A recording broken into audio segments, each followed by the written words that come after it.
buenos días. Nos alegra y honra en sobremanera que nos acompañe en la mañana de este viernes en este encuentro estelar organizado por el Instituto Tecnológico de Santo Domingo y el equipo Apolo 27 con el objetivo de consolidar la presencia y expansión de las STEM en nuestro país. En esta jornada tendremos la oportunidad y el privilegio de escuchar 3 conferencias magistrales. La primera, encabezada por una comitiva representativa estudiantil de la Universidad de Alabama. Seguida a escucharemos la ponencia del director de STEM de la NASA y finalizaremos el encuentro con la participación del tutor del equipo NASA HERC de la Universidad de Alabama. Sabemos que cada charla servirá para motivar a que los jóvenes dominicanos encuentren un futuro inspirador y prometedor en las carreras de ciencias, tecnología, ingeniería y matemáticas. Permítanos destacar la presencia de las autoridades del INTEC, también autoridades gubernamentales y de diferentes instituciones académicas que nos acompañan. Tenemos el auditorio OCES repleto de personas, así que quizás en el día de hoy, por ese motivo, las salutaciones se extiendan un poquito, pero es lo que corresponde a nivel protocolar. Saludamos a las autoridades del INTEC, el vicerrector académico, el ingeniero Arturo del Villar. Igualmente se encuentra entre nosotros el decano del área de ingenierías, el ingeniero Cayetano Rodríguez, el tutor del equipo del NASA HERC del INTEC, el ingeniero Ezequiel Díaz, a todos los chicos igualmente del equipo Apolo 27, también externarles un afectuoso saludo. Igualmente a los demás miembros del Consejo Académico, demás decanos del INTEC, coordinadores de área, profesores y estudiantes, así como egresados que nos acompañan en esta mañana. También queremos destacar la presencia de las autoridades gubernamentales que se encuentran en este auditorio. Por el Ministerio de Defensa nos acompaña el viceministro de Asuntos Aéreos y Espaciales, Mayor General Muñoz Novoa, Fuerzas Armadas de la República Dominicana. El decano de la Facultad de Ciencias Aeronáuticas del Ministerio de Defensa, Coronel Rafael Ferrera.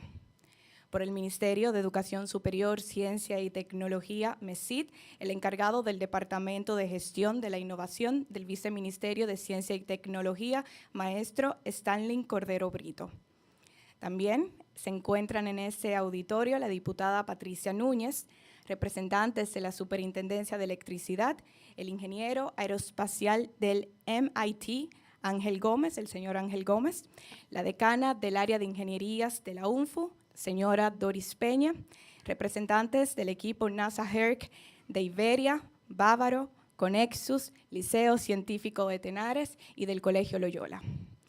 Por supuesto, no podemos dejar de mencionar ni saludar a los que nos acompañan de la prestigiosa Universidad de Alabama en la ciudad de Huntsville, quienes se encuentran hoy entre nosotros. Al tutor especial del proyecto Moonbuggy, el señor David Fikes y su señora esposa, Clara, para quien pido así un fuerte aplauso.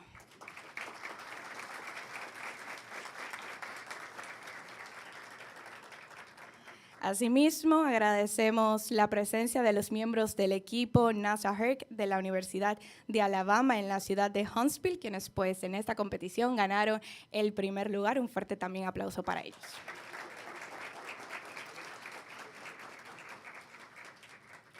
De forma virtual desde la ciudad de Huntsville, conectado a través de Zoom, nos acompaña el director de la Oficina Regional del Sureste de Participación en STEM, el señor Kevin McHugh. Desde la virtualidad, como ya hemos mencionado, pues se estará conectando y también estará participando en este gran encuentro. Así que desde aquí, la República Dominicana, extendemos un gran saludo. Importante también mencionar a los patrocinadores que han hecho todo esto posible.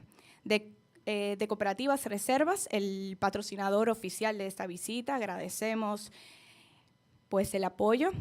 También agradecemos al voluntariado Banreservas, Seguros Reservas y otros auspiciadores de la comunidad como CTAV.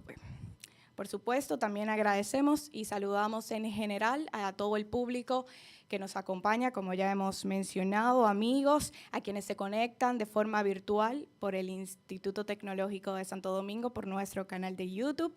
Esperamos nuevamente que esto sea una jornada de gran provecho para todos nosotros. Para iniciar entonces el desarrollo del programa, quiero llamar adelante al vicerrector académico de nuestra institución, el ingeniero Arturo del Villar, quien tiene unas palabras de bienvenida en nombre del Instituto Tecnológico de Santo Domingo. Con un aplauso les recibimos.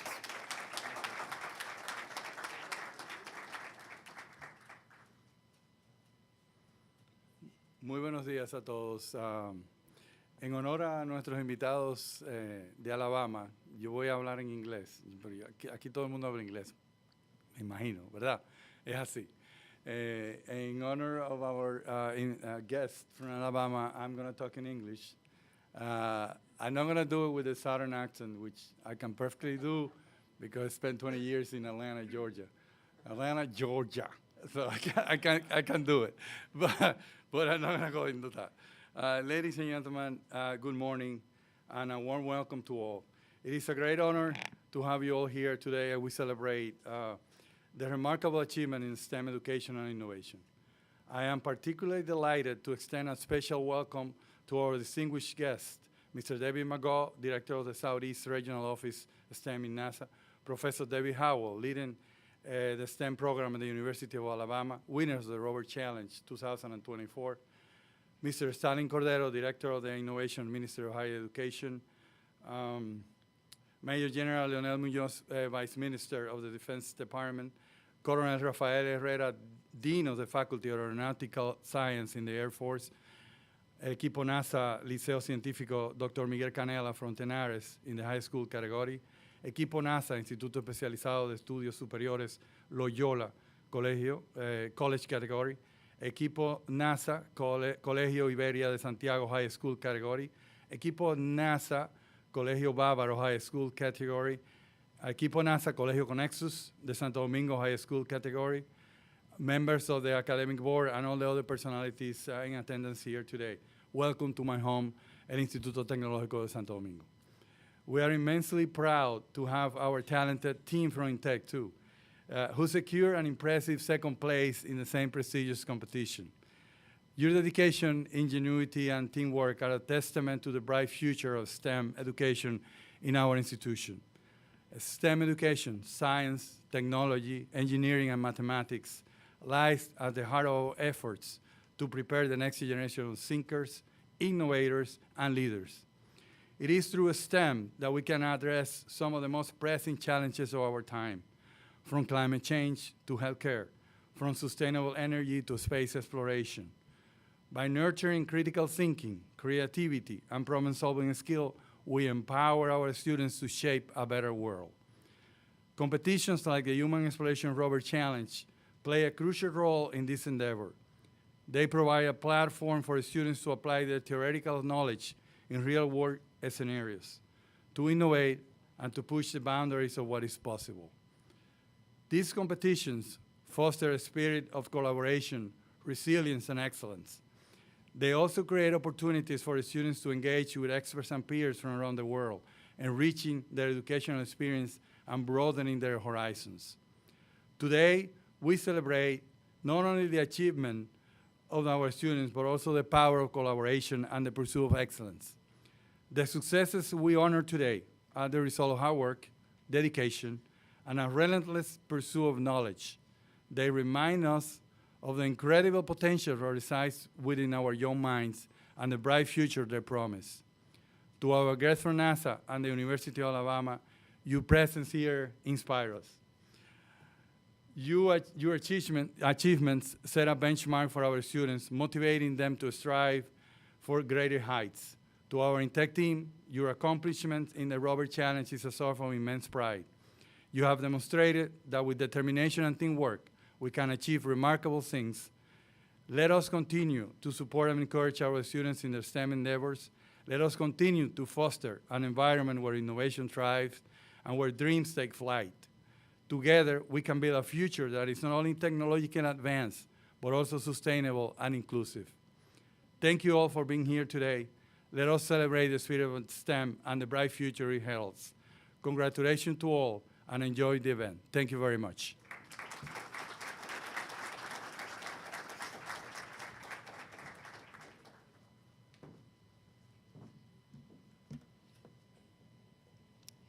Agradecemos las palabras del ingeniero Arturo del Villar.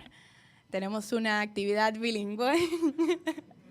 Nuestros invitados también están siendo, pues, les están traduciendo simultáneamente, así que esperamos que todos puedan entender todo lo que se va a hablar, ya sea en inglés o en español.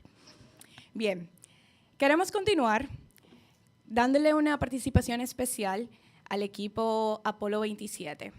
Cada año, el desafío de exploración humana en rover de la NASA, HERC, por sus siglas en inglés, presenta un reto de diseño de ingeniería para involucrar a estudiantes de todo el mundo en la próxima fase de la exploración espacial humana.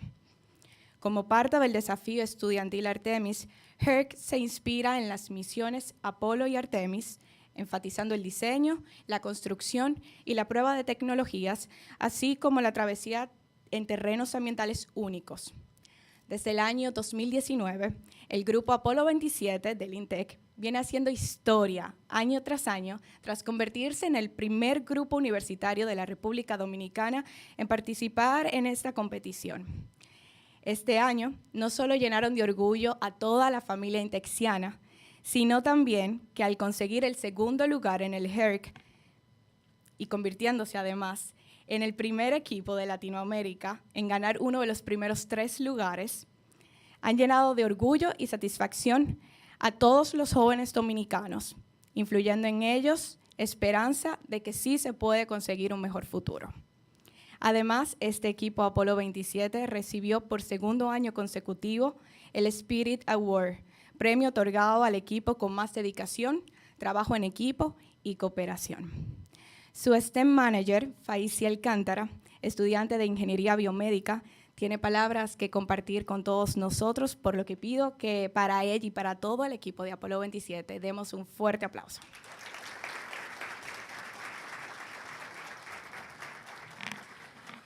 Buenos días a todos. Es un honor y un privilegio estar aquí para dirigirme en nombre de Apolo 27 y del INTEC y darles la más cálida bienvenida. Nos sentimos profundamente honrados de contar con diferentes personalidades de distintas instituciones del país.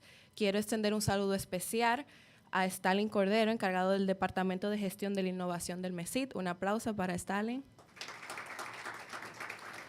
También a nuestros representantes del Ministerio de Defensa, Leonel Muñoz Novoa, Coronel Rafael Ferrera, y también al Mayor General Técnico de Aviación, Carlos Febrillet. También quiero expresar nuestra gratitud por su presencia a nuestro vicerrector académico, Arturo del Villar, y a nuestro decano, Cayetano Rodríguez. Y a los representantes de la Superintendencia de Electricidad. Hoy es un día especial, pues tenemos el privilegio de contar con la presencia de estudiantes y profesionales de Huntsville, Alabama. Un afectuoso saludo a nuestros distinguidos invitados. Tenemos de manera virtual al director de la Oficina Regional del Suroeste de STEM Engagement de la NASA, Kevin McHugh.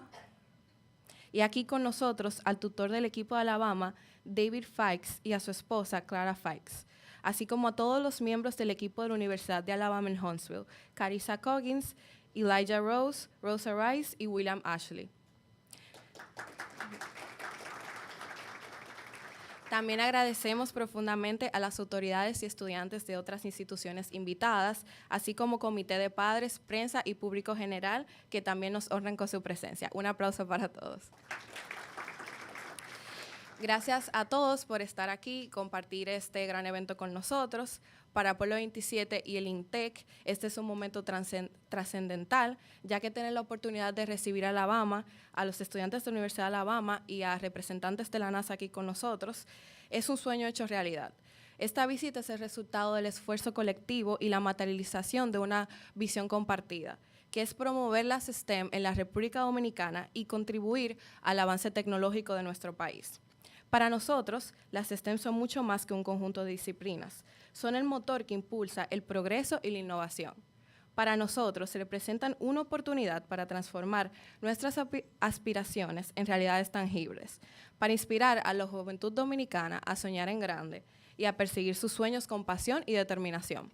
Cada proyecto, cada desafío y cada logro que hemos alcanzado ha sido un paso hacia adelante para nuestra misión, que es elevar el perfil de las STEM en la República Dominicana. Hoy en nuestra agenda vamos a estar escuchando la valiosa experiencia de los estudiantes y profesionales que han trabajado arduamente para llegar hasta aquí. Ellos compartirán sus conocimientos sobre esta competencia y la importancia de la exploración espacial, enriqueciendo nuestra comprensión y motivándonos a seguir explorando nuevos horizontes. Tener a Kevin de manera virtual es un gran honor, ya que la NASA no solo lidera el camino en la exploración espacial, sino que también juega un papel crucial en la promoción de las STEM a nivel mundial. La NASA ha demostrado una y otra vez su compromiso con la educación, compartiendo generosamente sus conocimientos y experiencias no solo con su país, sino con todo el mundo. Su grandeza radica en su capacidad para inspirar y empoderar a jóvenes de todos los rincones del mundo, mostrando que, con dedicación y pasión, es posible alcanzar las estrellas y más allá. También quiero destacar que nos sentimos muy orgullosos de la Universidad de Alabama en Huntsville, ya que ver un equipo tan excelente, admirable y al mismo tiempo humilde nos llena de mucho orgullo. Ustedes han sido una fuente constante de inspiración para nosotros, demostrando con su trabajo y dedicación que la grandeza puede ir de la mano con la humildad. Su éxito es un reflejo de la calidad y el compromiso que nosotros aspiramos a hacer en nuestro propio camino. En nombre del equipo, le agradecemos de corazón acompañarnos en este día tan especial. Esperamos que esta visita sea el inicio de una colaboración fructífera y duradera, que nos permita seguir avanzando en nuestra promoción de promover las STEM y contribuir al desarrollo de nuestro país. Juntos estamos construyendo un futuro más brillante para la República Dominicana y para el mundo. Como dijo John Gordon, los buenos líderes no tienen éxito por ser grandes personas, tienen éxito porque revelan la grandeza de los demás. Gracias.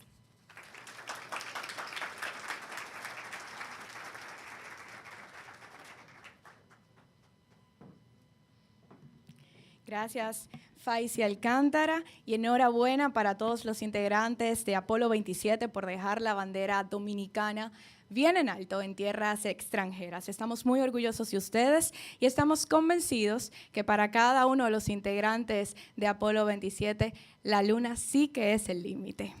Vamos a continuar ahora con las palabras del representante del MESID, el señor Stanley Cordero Brito, quien es el encargado del Departamento de Gestión de la Innovación del Viceministerio de Ciencia y Tecnología. Un fuerte aplauso para el señor Stanley Cordero.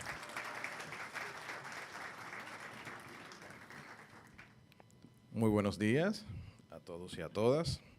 Ingeniero Arturo del Villar, vicerrector académico del Instituto Tecnológico de Santo Domingo, INTEC, y con usted a los demás vicerrectores, vicerrectoras, decanos y decanas de esta prestigiosa casa de estudio.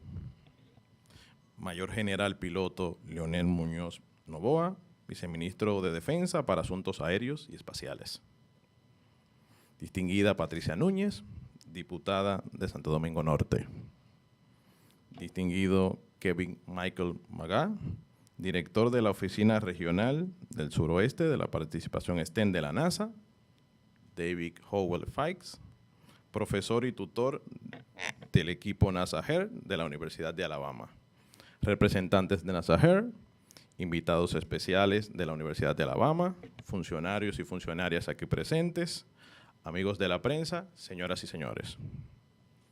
En nombre del Ministro de Educación Superior, Ciencia y Tecnología, doctor Franklin García Fermín, y del doctor Genaro Rodríguez Martínez, viceministro de Ciencia y Tecnología, es un placer estar aquí en un hecho histórico, porque marca un hito en todo lo que tiene que ver con la ciencia, la tecnología, las matemáticas, la ingeniería en nuestro país.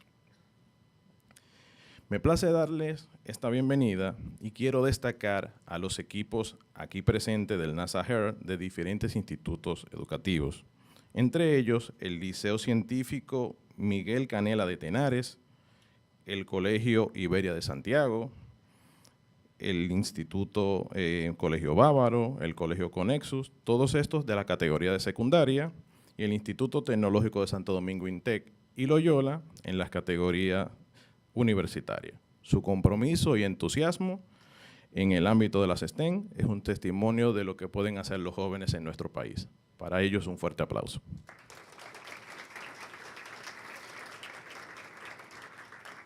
Es bueno enfatizar que un factor determinante para el desarrollo endógeno, crecimiento y desarrollo de nuestro país, es tener las capacidades para aplicar y transferir conocimiento. En los países más industrializados se ha construido un desarrollo económico en base a la formación del capital humano. Es bueno que lean el libro de David Borjas para que vean la dirección positiva entre los años de escolaridad y todo lo que tiene que ver con el aumento de los salarios. Para citar algunos, Estados Unidos, Singapur, China, Taiwán, Corea han aumentado la capacidad de la fuerza laboral y han establecido niveles educativos de calidad, sobre todo en ciencia y tecnología. Es importante destacar que en los últimos 10 años el crecimiento de los empleos STEM ha crecido 3 veces más que el crecimiento de los empleos no STEM. Es decir, que de aquí al 2030, el 80% de los empleos que actualmente son demandados serán reemplazados por empleos de carreras STEM y algunos que aún ni siquiera imaginamos. Es por esa razón que el presidente de la República, Luis Abinader, ha instruido al Ministerio de Educación Superior a seguir tomando iniciativas que vayan en esa dirección.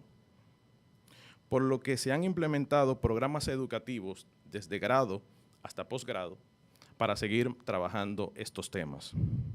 Para poner algunos, se están priorizando unos acuerdos entre el Ministerio de Educación Superior y todas las IES del país para crear los centros de excelencia en innovación y transformación digital. 7 centros de excelencia en I+D+I. Y también todo lo que tiene que ver con el apoyo con becas nacionales y becas internacionales para todos los jóvenes talentosos. De allí, los jóvenes de Apolo 27, que no son una excepción. Un aplauso para ellos.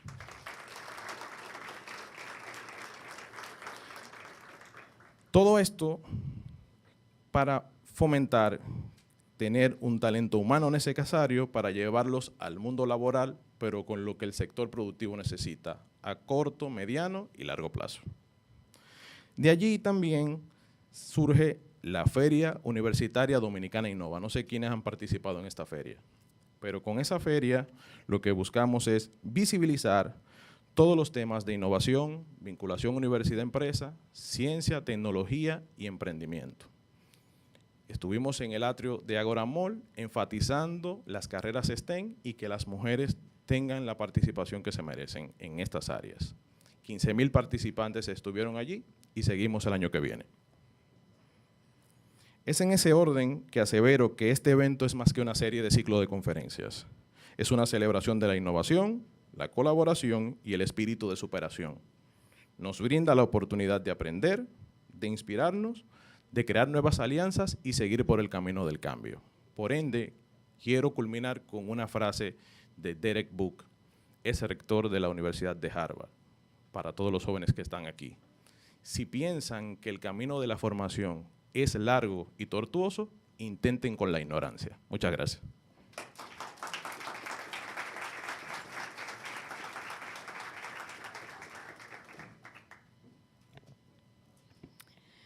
Agradecemos las palabras del representante del MESID y nos alegra saber que desde el Estado nuestras autoridades pues están comprometidas a mejorar y apoyar el desarrollo de las STEM en nuestro país. Entonces, estamos listos para el despegue que nos llevará a conocer sobre la construcción de naves, satélites, de las ciencias aeroespaciales, así como las estructuras y divisiones de trabajo dentro de la NASA. Sí. Yes. Ok, perfecto. Pues es el momento de iniciar con las conferencias. Importante mencionar que al final de cada una de ellas habrá una ronda de preguntas y respuestas donde quienes tengan dudas pues podrán aprovechar a los oradores que tenemos invitados en el día de hoy. Iniciamos nuestra primera conferencia bajo el título Unveiling Moon Buggies, por los miembros del equipo NASA HERC de la Universidad de Alabama en la ciudad de Huntsville, quienes vienen además acompañados junto a su maestro, el señor David Fikes. Voy a mencionar de forma general quiénes son los integrantes del equipo de la Universidad de Alabama que nos acompañan y que estarán compartiendo con nosotros. Carissa Hope Coguin, la team leader, Rosa Elizabeth Rice, quien es el coordinador líder de STEM, Eliaj Miles Rose, líder de ensamblaje, y William Gardner Ashley, líder de equipo de diseño. Con un aplauso recibimos al profesor David. Yes.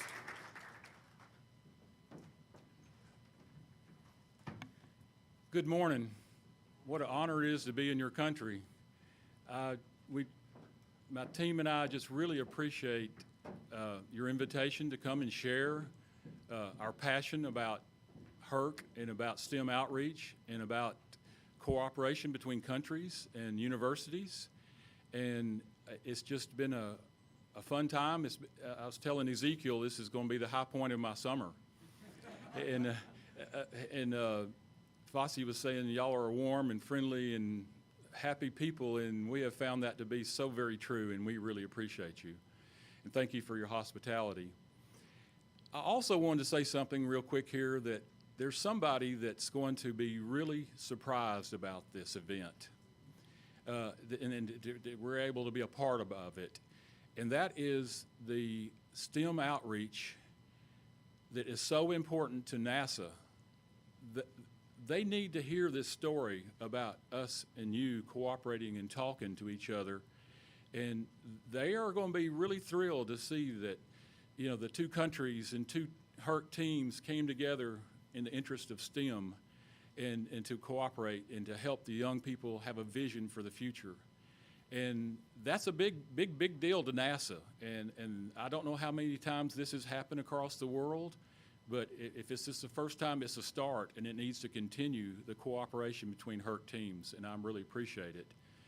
And I think that our presentation the team's going to give will inspire you and help you see some things, and because you've helped us see a bigger vision for the future of young people in STEM outreach, and I'm hoping this presentation will in turn help you. And so I'm going to turn it over to the team and let them do all the talking, and I appreciate you having us here, and we thank you very much.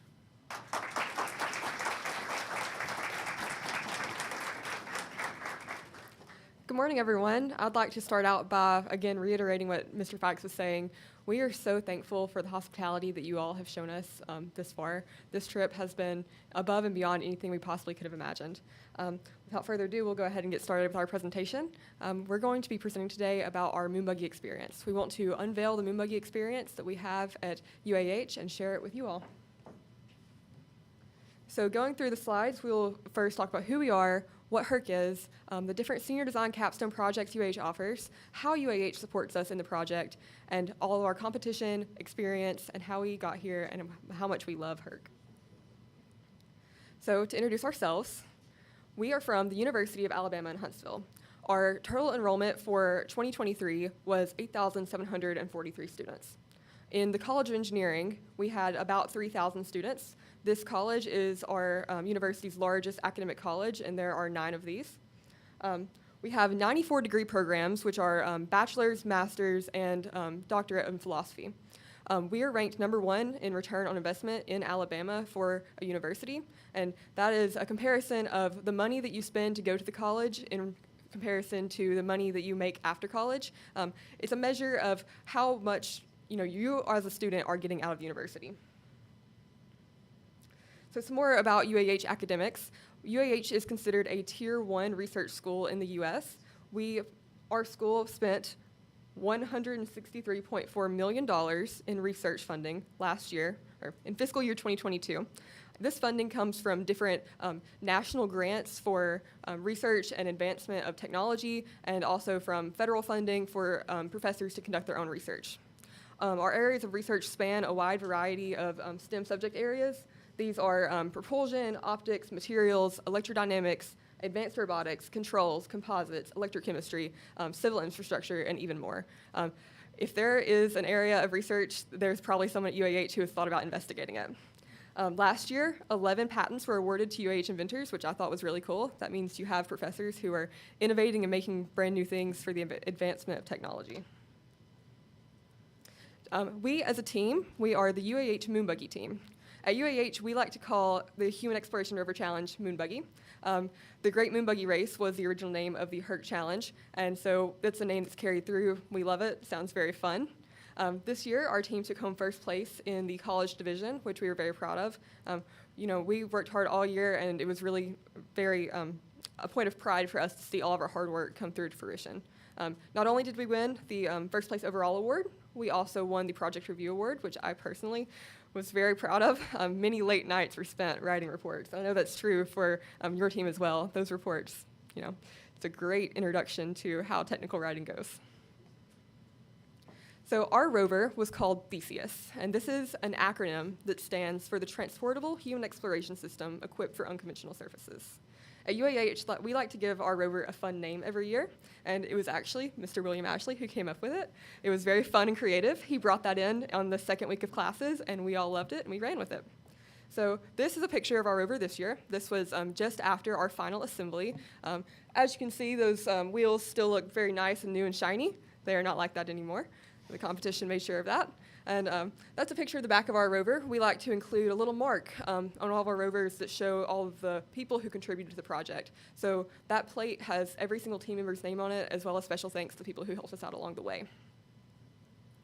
To introduce myself, my name is Carissa Coggin. I am the University of Alabama in Huntsville's team lead.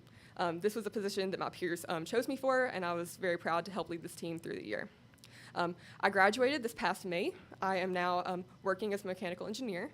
And my hobbies outside of school and academics are tennis, running, wakeboarding. I love pretty much anything outside. My contributions to the team really involved a lot of our deliverables. So I focused a lot on presentations, the technical writing side of it, ensuring everyone adhered to the schedule and our project was moving through as it should. I also worked on team management, which was conflict resolution. Thank you, Ingrid. Which was conflict resolution between different teams who were debating on which designs to choose and any decisions that needed to be made. I also worked in the wheel design and fabrication, and I was our team liaison to NASA. So hello, everyone. Again, my name is Will Ashley. I was, I guess you could say, the team lead of the fabrication and design of the rover. So I was not purely in manufacturing, but I was a bit of a technical coordinator for a lot of those different efforts, and I really was able to touch just a little bit of all aspects of the project, which I really enjoyed. Helped out with some of the reports and technical writing, and I was the team lead of drivetrain, so I was involved in kind of the designing of the actual propelling of the rover. I'm also a mechanical engineer. I graduated just a few months ago, so that's great. Good luck to any of you guys who are also in your final push. You're almost there. And outside of school, I really enjoy also getting outdoors. I really enjoy mountain biking, hiking, kayaking, and the mechanical engineer runs deep in me because I love working on my car. So anyway, thank you guys so much. Good morning. I'm Eli Rose. I also graduated this May. I work as an aerospace engineer after graduating. I like to mountain bike, go camping, and play video games on my spare time. For me, I was our task tool design lead, so I was in charge of making sure that our task tool was properly fabricated and designed and met all of the criteria that it needed to. And I was also our male rider, so that's where I dedicated a lot of my time to exercising in a gym and also a lot of time just practicing on the rover, practicing obstacles, and making sure that I had the endurance to complete everything on competition day. Hello and good morning. My name is Rosa Rice, and I will be graduating this fall with a degree in mechanical engineering. Some of my hobbies are cycling and gymnastics, and my contributions to the team were as the STEM coordinator and the female writer. So I coordinated all of our STEM outreach events and designed our instructionables. I ran our social media accounts. I did our graphic design. I worked on rover assembly, and I spent around 10 to 15 hours a week practicing for riding. So I'm going to talk to you guys a little bit about what HERC is. So the Human Exploration Challenge is a yearly competition held by NASA in Huntsville, Alabama at the Space and Rocket Center. Teams from across the world work together to build a human-powered rover and a tool to do tasks along a simulated lunar course at the Space and Rocket Center. In addition to building this rover and task tool, teams are required to create reports and presentations which they deliver to NASA, as well as to hold science, technology, engineering, and math activities with students from kindergarten through grade 12. So, from NASA, the primary objective of HERC is for teams of students to design, develop, build, and test human-powered rovers capable of traversing challenging terrain and a task tool for completion of various mission tasks. This is a short video from NASA showing some of the rovers from the competition day this year.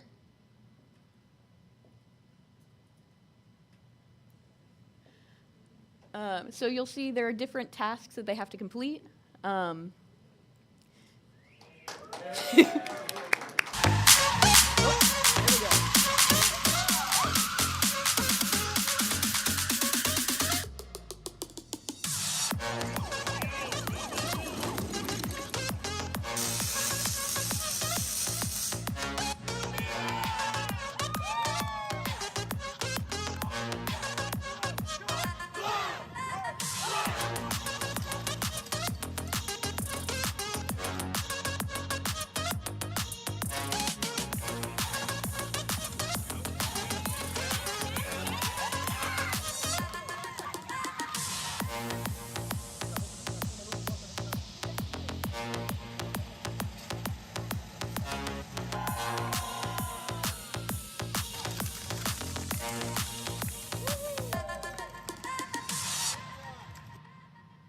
So as you can see in this video, there are just so many different ideas that teams come up with for how to build their rovers, and the teamwork that happens during this competition is just like nothing else. So some of the competition requirements. Students in this competition have to do more than just build a rover. They have to submit a proposal to NASA to show that they have the facilities to complete this task. They have to compose and present a design review as well as an operational readiness review to show that they have a plan, that they've stuck with this plan, and that they've made the required accommodations to that plan. Additionally, they have to provide educational STEM outreach opportunities to a minimum of 250 students. And what these educational opportunities have to be are direct, hands-on engagement with students. I think this is... So I'm going to tell you a little bit more about Moonbuggy at UAH and our program. There we go, I figured out the clicker. So at UAH, students can participate in the HERC Challenge through an accredited course called Moonbuggy. So this is a senior capstone course at UAH, which means that this is a year-long class that incorporates all aspects of our engineering education. This is supposed to span every single class we've ever taken. So we go through technical writing, presentations, design, analysis, fabrication, and teamwork and cooperation. These are the goals that our class aims to accomplish, and we believe that the HERC Challenge encapsulates that very well. For us, Moonbuggy is a lot more than just a class or a club. To many of us, Moonbuggy is our favorite part of college and our favorite part of being an engineer so far. We've made lifelong friendships through the people we've met on the team. At the beginning of the year, many of us did not know each other and had never met. And a month later, we were all super good friends. We were all really close. And now we're hanging out just about, every day, every week. And we have a lot of fun. Some of those pictures are from the competition and from the academic year. We did a fun presentation. We have a internal preliminary design review, and happened to fall on Halloween. We dressed up in costumes for that. And you can see our team members pointing at the rocket because it's very impressive. So we just have a lot of fun with the competition and everything involved with it. So at UAH, Moon Buggy started in 1994, and we competed in the very first competition hosted by NASA. This originally was called the Great Moon Buggy Race, and UAH would take the first win. During UAH's time of competing in HERC, many things have changed. Initially, the only goal was to be the fastest rover around the course. So you saw a lot of super light, super fast rovers that would fly around the course in 3 minutes. And they also had a different course. It was on pavement, not on grass. I'm sure the riders were thankful for that. And in 2016, wheel requirements were changed so that you had to manufacture your own wheels. And I know, personally for us, the wheels were one of the most challenging part. You really have to have good wheels to make your rover go anywhere at all, and so this was a very big challenge. And in 2018, tasks were added to the course. This was a very big shift in the competition. It meant that a lot more of the points were going to come from a secondary design aspect, and so it really helps students approach this less as a race and more of an actual lunar mission where you have to have a tool to accomplish tasks. Today, HERC is called, well, the Great Moon Buggy Race was changed to the Human Exploration Rover Challenge. This challenge is one of the NASA Artemis student challenges, and it seeks to encourage and inspire the upcoming generation of explorers. The Artemis program aims to build upon what we learned from the Apollo missions to return to the moon and beyond and inspire the next generation. And it's taking inspiration from the Artemis program. HERC simulates the tasks and challenges future astronauts may encounter on the lunar or Martian missions. Every year there's a HERC handbook released, and there's a little story in it that's telling you what kind of mission you're hoping to accomplish. So this year we were hoping to recover some samples. We were hoping to clean off a solar panel and charge up a battery. And so we were really pretending to be astronauts in this competition. It was a lot of fun. As a class, Moon Buggy it gives us the opportunity to get course credit by participating in the HERC Challenge. Completing this project as a class rather than a club is beneficial for several reasons. One of the main reasons is that we are able to dedicate a lot more time to this program because it's kind of like doing homework for us. So students have to make time to do their homework, and we have to make time to do Moon Buggy. And there's other things that go into this class too, which I'll go into a little bit later. Students also show more investment in this program because we're spending so much more time together. We really get ingrained into the project as a whole. We also receive financial aid and technical support from our university for this project, and we'll go into that as well with our facilities and where our funding comes from. And we also get use of the university machine shop. We have a classroom, we have a storage space, and we have access to all the other facilities to help us out in this project. So a senior design capstone involves the application of engineering design principles acquired in prior engineering classes. All mechanical and aerospace students at the University of Alabama in Huntsville are required to take a senior design capstone course to complete our graduation requirements. These courses are project-based and give students hands-on experience which can help them in their future careers. HERC really emulates a project you would encounter in employment. So you start with a proposal, you go all the way through the design process, you have to get things approved, you have to meet requirements, and then you have to see this product through all the way to realization. The senior design capstone courses receive support from the university financially and through the use of all of our campus resources. The principles for a capstone are design methodology, decision-making, product liability, ethics, human factors, creativity, patents, and technical writing. The HERC program really meets most of these, which is a really great thing. And Will is going to tell you more about the other options for senior design at UAH.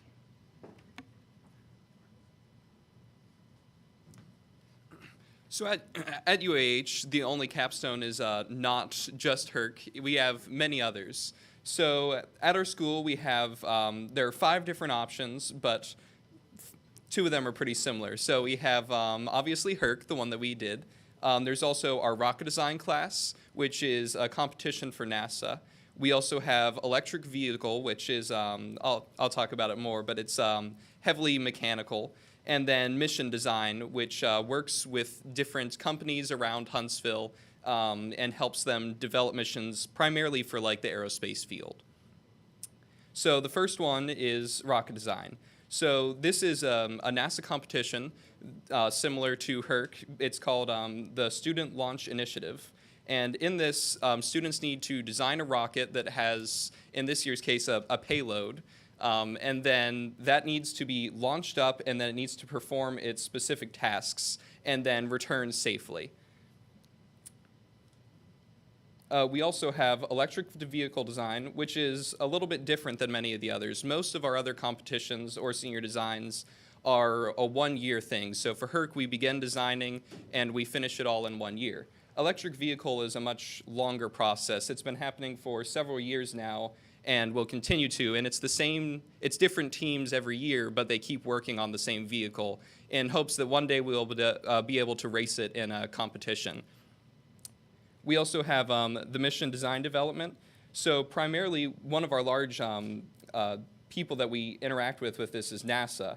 And so this year we had some things like designing missions for habitats or launching systems into space. And students have an opportunity to work with these companies and contractors in order to put something into space and really get an idea of what sort of the more mission and the less it's a little less hands-on, but a little more understanding the whole system and how everything operates within it.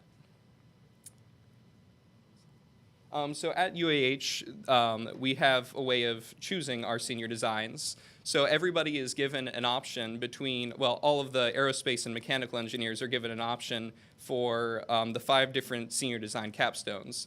And we rank each of these based off of which one we'd like to do most.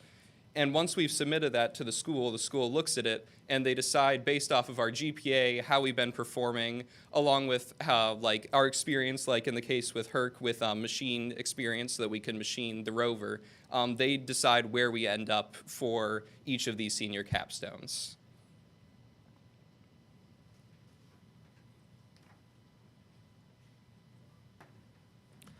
So I want to touch on just a little bit about our accreditation process as a university.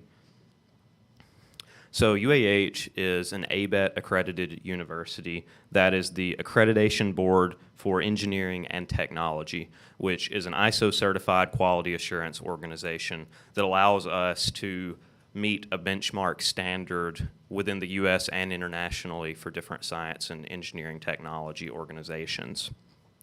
And so for our university to be accredited, we have to meet certain outcomes. And some of those are that it verifies your educational experience and it enhances your employment opportunities to be a part of a university that is ABET accredited, because that's something that many companies may look for on your degree. So some of those ABET requirements are you have to have an ability upon graduating to apply engineering design to produce solutions meeting specified needs with certain engineering competencies.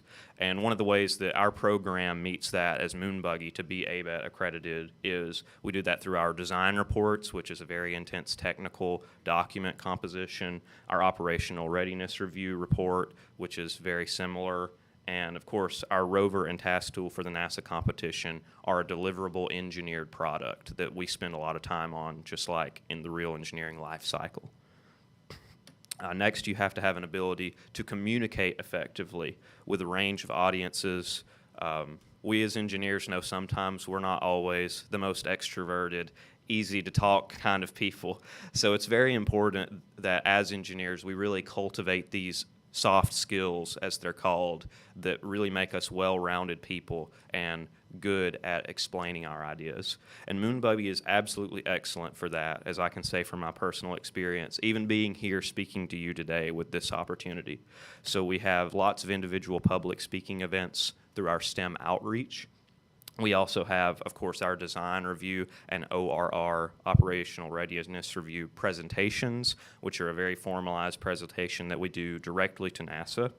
And we have our internal project reviews as well, which would be our preliminary design review and our critical design review to ensure that the team has good synthesis and internal communication. We have to have the ability to recognize ethical and professional responsibilities in engineering situations and make informed good judgments for the public based on that. So it's important in our program as well that we're emphasizing not just the how we produce good products as engineers, but we also need to be sure that we're doing things that are ethical and in the interest of the public as we are going about that. So we have what NASA very much emphasizes is a hazard risk assessment section of our reports and presentations. So we spend a lot of time analyzing the different risks that could be associated with physical harm, and we put a lot of effort into mitigating those and explaining how we are going to do that, which is something very good because that is extremely important in industry in any engineering discipline. We also study ethics case studies, so we look at previous engineering failures and disasters, and we analyze where along the chain did those have problems. Where could someone have made a better ethical decision which could have prevented a disaster or potentially saved lives? And of course, from our hazard analysis, we're doing implementation of our safety operating procedures, our SOPs, which regulate how we're able to conduct ourselves when we're practicing, riding, or even just working in the machine shop. We have to have an ability to function effectively together with team members and provide leadership and collaboration, plan our tasks, and meet our objectives. So ultimately, you have to be able to get the job done at the end of the day. And we make sure that we do this through a few different coordinations. So we have our weekly individual reports, which is where you'll compile all the things that you're doing and have done throughout the week as a part of accountability, and we present those to Mr. Fikes for him to review to make sure we're staying on task. We next have bi-weekly team updates, which we would use our class time for, where we all make sure that we're on the same page.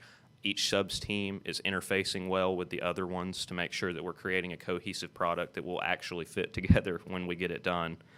And we also will have an individual survey at the end of the semester where you will rank your team members on how they performed. So it's very important to make sure, nothing will get by anyone. We're all watching each other. We're making sure that everyone's pulling their weight. And it's not generally something we have to worry about because we've been very blessed to have a very functional team, and we really work very well together. Another part is acquiring and applying new knowledge as needed and using appropriate learning strategies. Because engineers, it's very important that we don't just go to school for 4 years and then we know everything and we go build a product. We're constantly learning until the day we retire and maybe even after. So it's very important to be open to learning and to having a strategy for gaining those skills once you're already in the workforce. And so we meet that because we ultimately have to produce a final product, the rover and the task tool. We have to have training in our machine shop. That's a continuous learning process, and it's different. We'll touch on it more later, but there are varying degrees of how much you're actually learning there. For some of us, it was an incredibly deep experience that we got through that. And then overall, the systems engineering and design and documentation process is an important part of how we are actually learning new things and then applying those.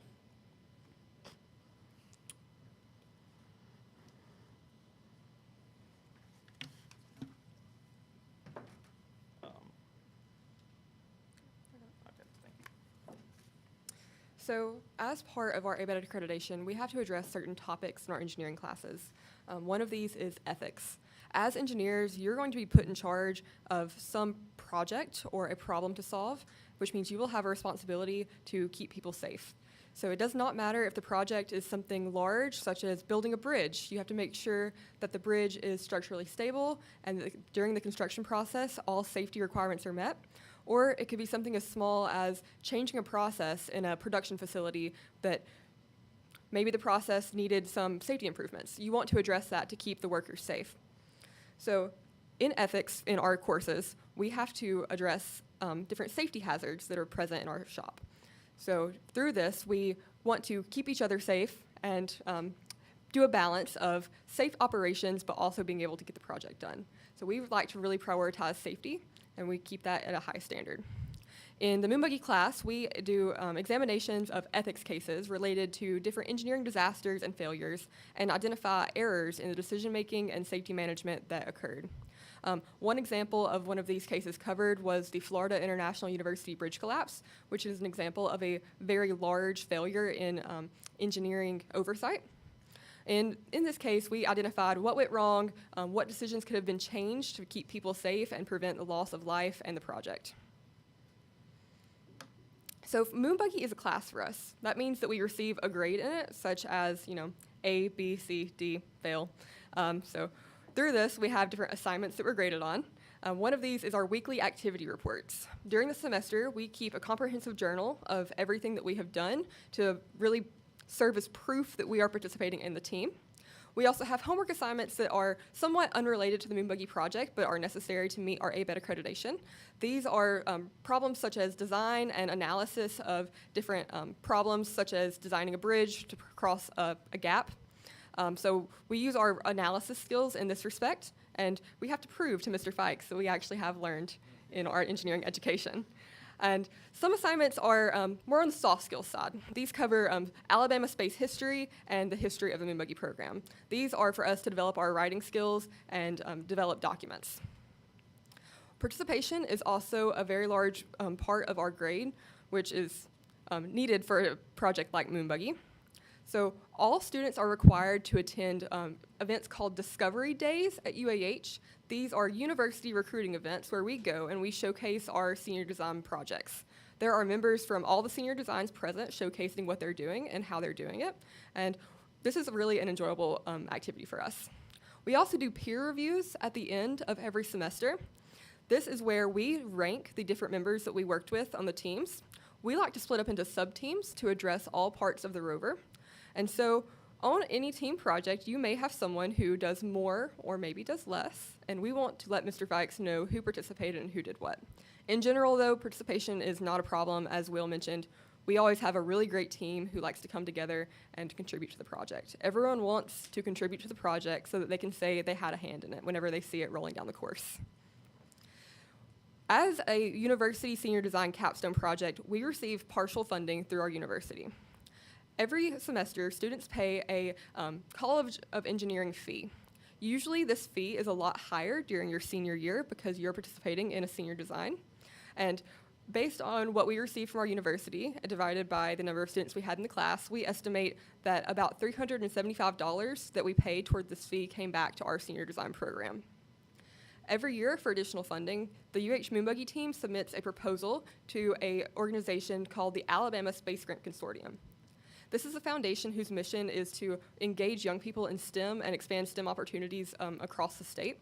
So we submit this proposal in the hopes that they choose to give us some funding for our project. And this year we were lucky enough to receive funding from them, which is a really great experience in document preparation and writing a proposal in search of funding. Full participation is a requirement of the Moonbuggy Senior Design Program. At the beginning of the semester, we all sat down and decided what sub-teams we wanted to be a part of. For example, these are things like the wheels team, the suspension team, the frame team, the drivetrain team. They are things like that where we break the rover down into smaller sections so that no one group of people has to tackle a too large project.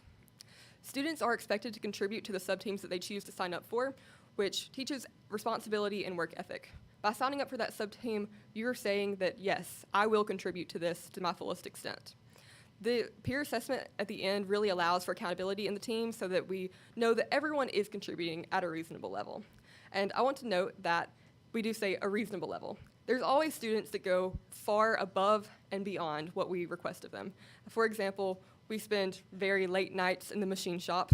We'll stay there until 12 a.m., very late, and we'll work on documents until the sun comes up, which is a lot of fun, but also a lot of work. And we would never expect anyone to stay up all night long to work on the Moonbuggy project. So we just ask for reasonable participation.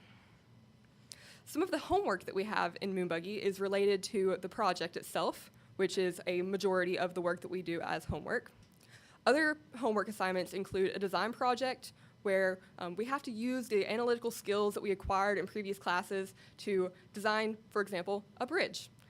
This really brings in together statics, mechanics of materials, and lets us practice our analysis of a full system. We also have different ethics assignments where we had to review those failures and talk about why they failed and how we could, as engineers, do better. We also have to do moon buggy and Alabama space history assignments, which are for us to develop our writing skills, but it also really brings awareness for us about what goes on in our city. Most of us are from either the Huntsville area or we have moved to the Huntsville area for school, and so we think it's very important that we know the history of the area and how our city has contributed to aerospace. We also have internal project reviews for our moon buggy project. These are the preliminary design review and the critical design review. These are a part of the NASA Systems Engineering Handbook, which we drew a lot of inspiration from in the organization of our project. During the preliminary design review, or the PDR, which we did in the fall semester, we went through all of the different design choices that the sub-teams had developed for rover subsystems, and we made choices as to which ones would be implemented in our final rover design. This really brought together the whole team and made us realize what track we were going down. For the critical design review, this was conducted in the spring semester, and this was a verification that the rover was ready to go and all the subsystems could meet the requirements asked of them.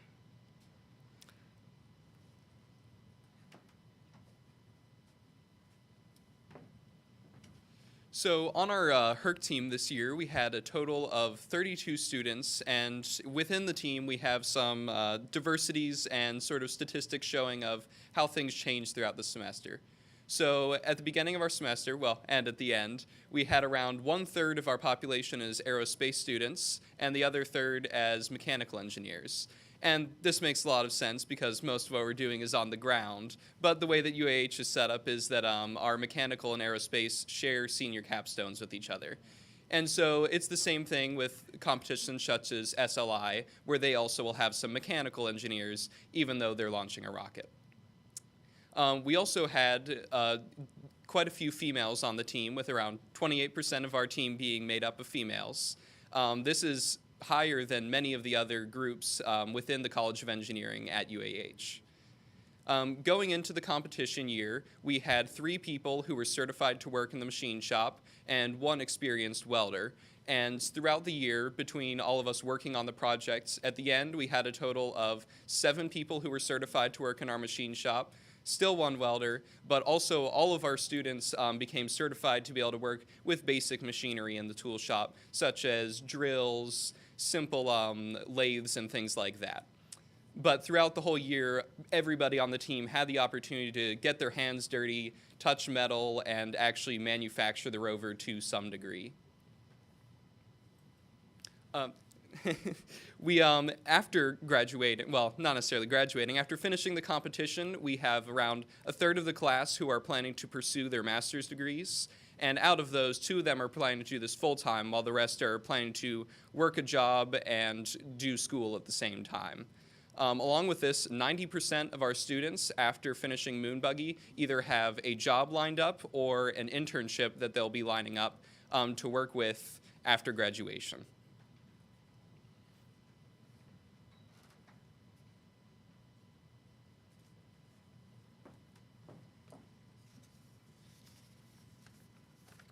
So many students from our Moon Buggy course can attest that Moon Buggy as a class is helpful even outside of a strictly academic environment. So this is a quote from one of our team members. She said, "As a systems engineer, Moon Buggy has taught me the importance of detailed documentation, well-written reports, and above all, why having people from a variety of backgrounds and subject matter experts assisting throughout the process is so important. As a member of the design and engineering team, Moon Buggy really instilled in me that the importance of collaboration and teamwork and how that sets a project up for success. As an engineer, Moon Buggy taught me the importance of utilizing resources available to me and asking for help when I'm at a standstill or overwhelmed with tasks." I think this quote really highlights the fact that Moon Buggy is a team effort, but that each individual team member will benefit greatly from this experience. So Moon Buggy on campus is a very visible organization. we do all of our practice rides throughout campus, so any visitors to campus, any tour groups, any high school students who are prospective students, they see us out practicing. And this boosts enrollment and in our engineering program. So, are you going to talk about that? Yeah, I'll talk about Yes. Okay. So, Moonbuggy is actually the reason why I decided to attend UAH. Every prospective student attends a Discovery Day, which is just a recruiting event for interested students to visit the university and see all of the different programs.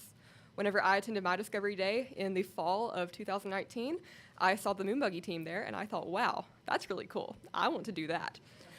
No other university I had visited had anything like that. I never saw them have something really cool built by students sitting there in front of us, and so I went to UAH.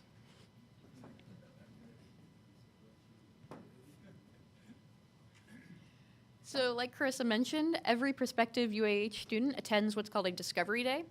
At these Discovery Days, different groups from within the engineering departments, they come and they do a presentation about what work they do within their departments. So we had SLI, the rocketry team. We brought one of our moon buggies out along with a task tool to show these high school students, hey, you can do cool things in engineering. It's not just all math and coursework. So during these events, students are able to actually interact with us, the students, to get the inside information about what it's actually like at UAH. And wanted to mention, we interacted with about 100 prospective students during this event. Additionally, Moonbuggy makes for great publicity for UAH, so events like this, but also other events such as Alabama Space Day. We traveled to the capital of Alabama, Montgomery, to present at a booth with our, this is Theseus before it was painted blue. So different groups from the space industry within Alabama came together to really just highlight the importance of Alabama within the space industry. Another event that we did was NASA in the Park. This was recently. I think this video will load. We were just having fun there. So we showed... This would be really fun for one of those videos. I forgot to take the audio off of that, but...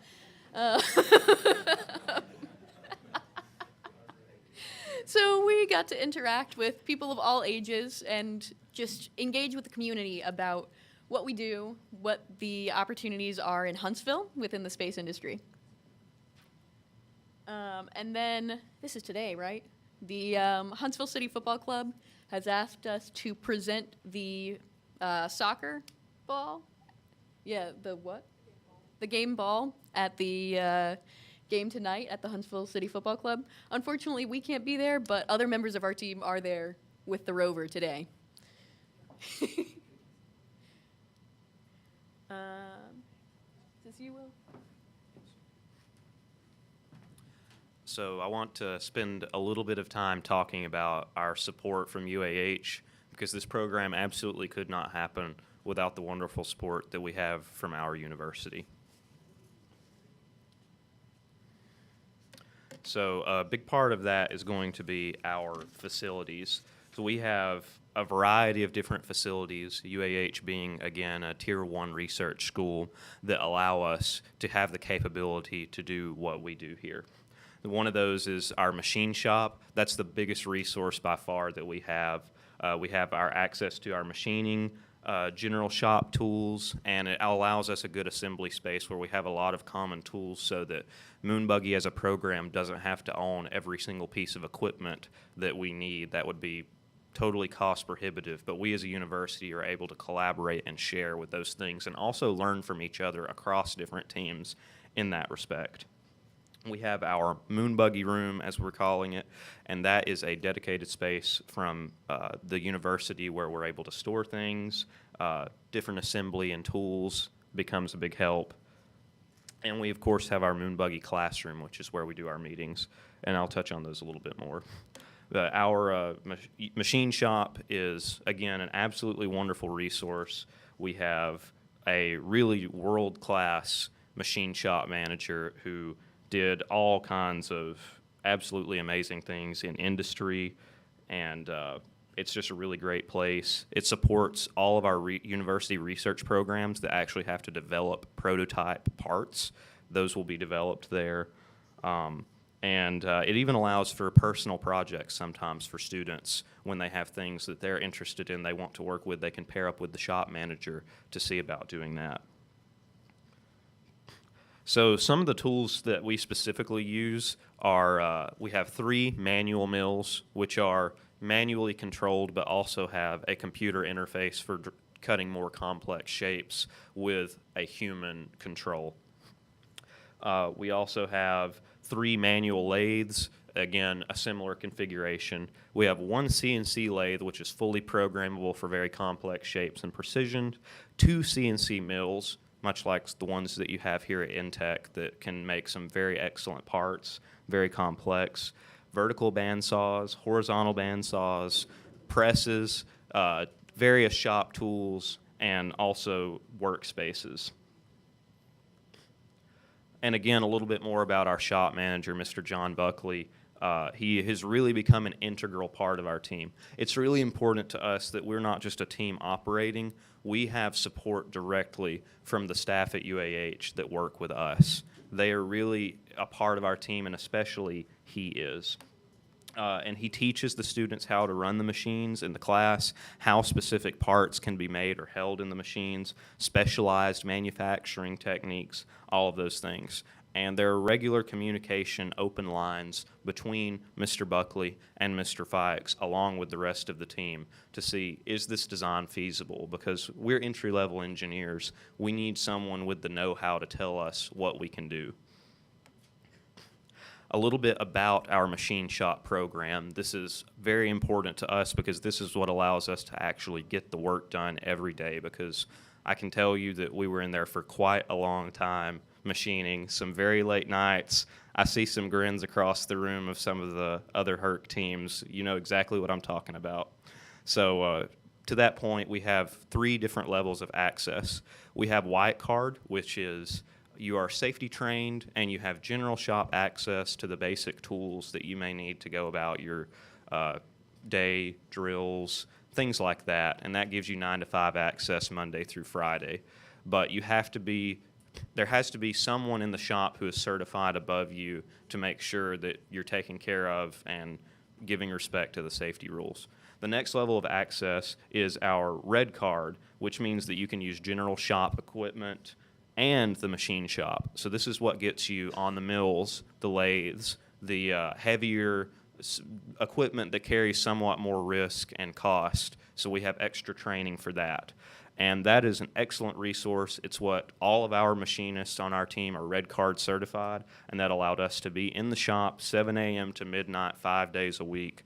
And we can also supervise some of our white cards who can accomplish some of the easier tasks for us. So that allowed us to get, I think every single person on the team at some point was in the shop contributing to our construction, which was a huge deal for us to actually get everyone with their hands on the moon buggy. And you acquire that permission by passing the MAE 115 class, which is what teaches you the machining. And finally, blue card is a little bit like red card, but you just get longer hours. It requires you to be certified with medical training. Should there be an accident in the shop, you can take care of that. And you have to have a good bit of experience to get that. So we only have a few of those, but they're certainly a great resource when we have to pull in on weekends, when the shop manager can't be there, just to make sure that we're being extra safe and everyone is allowed to work, but we're also in a safe environment where we can be confident we're not going to have any kind of hazards. So what is MAE 115? Well, this is, again, UAH's basic machine shop training program, and this is one of the most excellent resources that we have at this school. It's not a degree requirement of mechanical engineering, but it is, I think, one of the best classes that I ever took, because it's not just about making you a machinist in a way that a technical program trains you to. It's an engineer's machine shop. So they're going to go through the theory behind what's actually happening with those cutting tools, the thermal expansion of the metals when they're being cut, the coolant, all of these different things, gear ratios, all of that is being pulled in and actually showing us how, as an engineer, can we look at a part and say, this is a good part, not just from a design standpoint, but we can make this. It is actually manufacturable, because engineers have been known to make impossible parts before. So that's actually manufacturable, and is it efficient? And I'll turn it over to Carissa. Thank you. So another one of the really great resources that UAH provides to us is our moon buggy room. This is a room that is directly adjacent to the UH machine shop, so we have quick and easy access to our storage and our moon buggy specific tools. They provide this to us so that we can have a space to store our rovers and have a space that's not necessarily just out in the machine shop where we can have the rover sitting while it's in the assembly phase. We like to have this room so that we don't have to have the rover necessarily sitting in the middle of the machine shop posing a safety hazard if it was sitting on jack stands or something like that. Another facility is our moon buggy classroom. This is where we have our class meetings, and we meet every, this year, it was a 2-day-a-week class, so Tuesday and Thursday for us.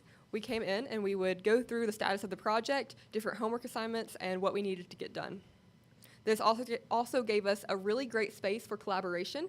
Moon buggy is so collaboration focused, so we really need a really always available space where we can come and talk about the project. Another really great resource is the UAH practice course.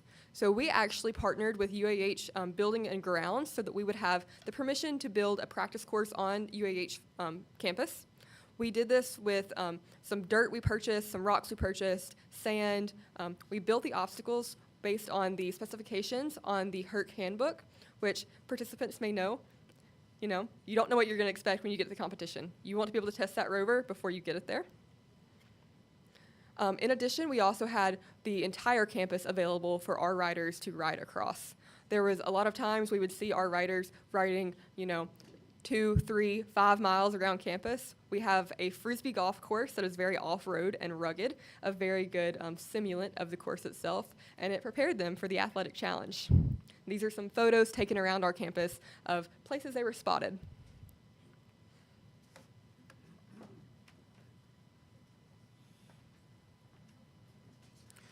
So in the competition, there were obviously a few different stages. This was more about our actual in-the-ground work that we did. So very early on, we decided that the process we wanted to go forward was to split our group into 5 teams so that each of those design teams can focus specifically on making that subsystem the best product that it can be, and we were all responsible for making sure that it interfaces with the other systems. So that was suspension, wheels, drivetrain, frame, and the steering mechanism.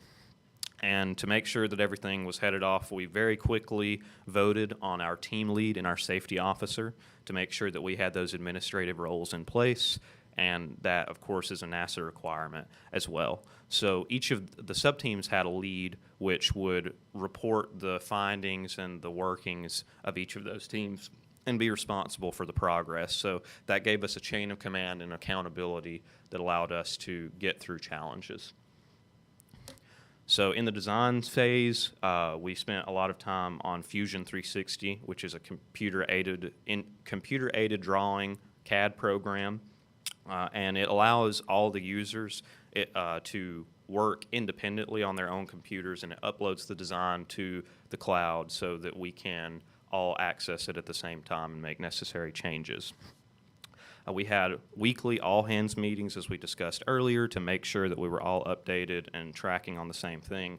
We had to input our design choices, our requirements verifications, and our plans that were recorded. And we performed finite element analysis on all of our critical components to ensure that they were safe, they weren't going to fail, and they would perform as we were going to expect, but also that they were optimized. Fabrication, we started this as soon as possible because fabrication does take a long time. We're very proud to say that we ourselves manufactured almost every single part of the rover, other than a couple of little pieces we had to have a little bit of help from our machine shop manager after we made a few attempts at it. We began machining as soon as our stock arrived in a few weeks after the first week of class. We were welding for all of the subsystems from November through just before the competition, about a month out. And we had various different manufacturing processes that we used as well. Our drawings kind of help us keep track of everything. They give us, as machinists, a picture of what we're actually making. This is a high-level drawing of the rover, but that's how we machine our parts. We have our file up and we look at it and make it from that. But also it was important to have these because we were able to do some of our requirements verification before we ever even had a physical rover.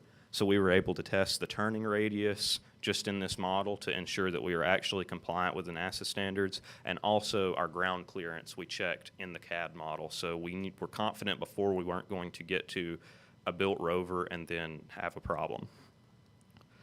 Assembly took quite a long time.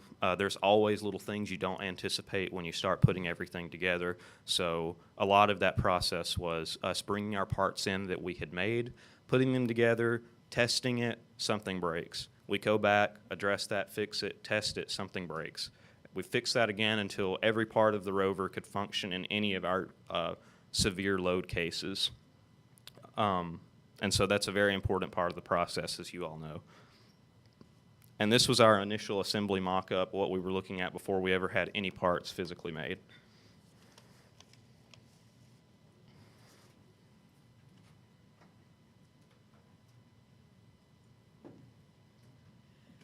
So one of the larger parts of this project was our STEM outreach efforts. These took quite a bit of time as we would travel to local area schools and present activities that were hands-on science, technology, engineering, and math educational activities. So we focused on, rather than making sure that they have an in-depth understanding of some niche topic, we wanted kids to come away from these activities knowing that science and engineering are fun and are something that they can do themselves, that this is an opportunity for them. Many of our activities we based off of pre-planned activities from the NASA Jet Propulsion Laboratory Educators website. We did this because we knew that these were topics that NASA thinks are important for children to understand. And we also connected these to their educational curriculum by communicating with the teachers to understand what are their kids learning in class and how can we make an activity that shows them those concepts in the real world. So we talked about concepts like the laws of motion, the engineering design process, and energy transformations. So our activities that we had were astronaut landers. For this activity, they had to design a vehicle where their astronauts, which were really marshmallows that they always wanted to eat, how can they protect their astronauts when it's dropped from a great height? And when they're this big, this is a great height. Paper airplanes. We showed students how to make different types of paper airplanes and then challenged them to improve upon these designs to make them fly as far as they could. Students would compete to see who could create the best paper airplane. And then similarly, they made straw rockets. So they would make a little paper rocket and then launch it using a straw. This taught them concepts about the basics of aerodynamics and then the engineering design process. Additionally, you can see in this bottom corner, we would bring one of our older rovers to the campus and let the kids see the rover hands-on. This was always very exciting for them because they go, whoa, it's a real moon buggy. And they always love to get their pictures taken on it. So I'm going to turn it over to Eli to talk about rider selection. So with our HERC team, we wanted to make sure that everybody on the team had the opportunity to, if they wanted to try to be a rider. So we opened it up to everybody initially. We had about 10 people of the 32 that were interested in riding. And so everybody had the opportunity to ride the rover, and after several months of people riding around, we sort of whittled it down to a couple of people, and then from there we had an internal discussion between all of us of who we thought was going to be the best rider based off of how they worked with other riders and how much effort they put in and how productive they were at riding. And so after we decided all of that, we ended up with our two teams, me and Rosa as being our primary riders, and then our secondary riders. So on the competition day, we obviously had the goal to win, but there were many steps that we had to take in order to get there. So the first of them is that we made sure to stretch because we want to stay safe, and that's our #1 priority. The other is we made sure to go ahead and plan ahead of time, and so we got there very early in the morning before any of the teams started riding to make sure that we fully understood what the course was like and how we were going to sufficiently go through it. And then we also, since we're stressed because it's competition, we made sure to stay calm but also to have fun. And then very importantly, along our whole way, we had our team cheering for us, along with other teams from other countries and other schools cheering us on as well, especially you all. And here are some of the photos from the competition, just showing off sort of the rover and our time and experience at the competition.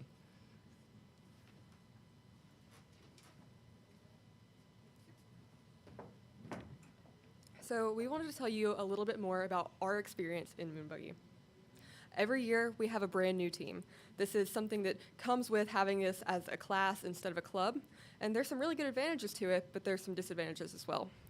Some of the advantages are having a fresh perspective every year with a brand new group of people, and we really allow some unique rover designs to come out of UAH. You have a brand new group of people with new designs and have fresh perspectives. And we can maximize participation by having a new group of 32 students be able to participate every single year. So we're getting a really high number of engagement, and it encourages new outstanding talent to emerge. Some of the disadvantages include losing experienced team members. We don't have that year-to-year experience going across because we're losing the entire team at once. We have to spend more time learning about the program because of this. And we have inventory management challenges. You have one group of people who are storing things one way, they know where stuff is at, and then those people leave, you don't know where stuff's at anymore, so you spend 2 weeks at the beginning of the year figuring out what you have and what you need to order. And we also have some complicated maintenance of old rovers. All these old rovers that previous teams built, we don't know much about, and so we really have to reverse engineer and figure out what they did in order to fix them. And I know INTEC talked to us about them doing some rover fixing, so it's a shared experience. Moonbuggy really is a project for everyone.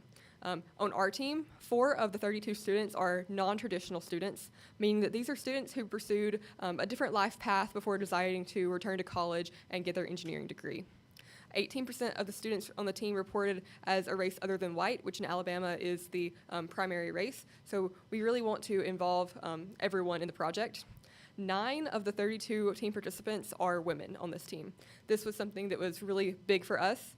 We want to increase the number of women in STEM fields and show what we are capable of through leadership. 28% of the team is a big difference from the 18% that UAH is in the engineering college. UAH engineering is very dominated by the males, and so we really like to show what we are capable of. All of these different diverse skill sets and perspectives really make Moonbuggy great. Our video's not loading, so I'm actually going to skip through this slide. I'm going to provide it to the INTEC team, though. Will? So Moonbuggy really transfers over to real life skills, and one of those is a job interview. I can say for myself, the reason I have the job that I do now is because of what I could talk about my experience in Moonbuggy. So we're developing really important things like leadership. Our technical experience is really shown well through the things that we develop, and that is an excellent resume builder because you can talk about something you've actually done rather than just things that you've learned. And projects are a huge deal to industry, so that's very important for you graduating. And, of course, communication and presentation, a big part of engineering that's often overlooked, as I mentioned earlier. That's a really good thing that we cultivate within this program.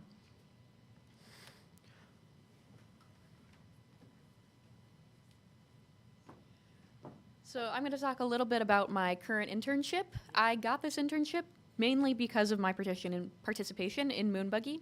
My participation in this group allowed me to sharpen my skills for the workforce. So I'm working as a stress analyst support intern at Hexagon ALI. This is the company that produces the program that we used to do our stress analysis on our rover. So using this technology, I was able to talk very competently about how it's used, how to support this program during that interview. Additionally, I got to work on my public speaking skills, which helped me in this interview because I had to talk to a panel of interviewers.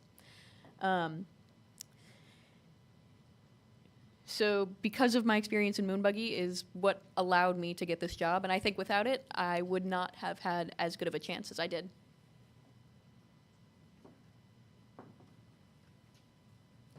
So a big part of the HERC program is transferable skills to the workplace.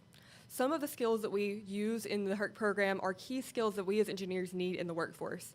These are the CAD experience we do from our design process, the systems engineering processes that we follow throughout our project lifecycle.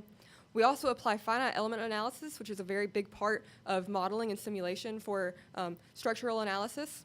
And we also do technical writing and physical interface management. For me, this technical writing and interface management has been one of the most helpful things because managing a complex project is a very difficult task. And by participating in HERC, I was able to get that experience before entering the workforce.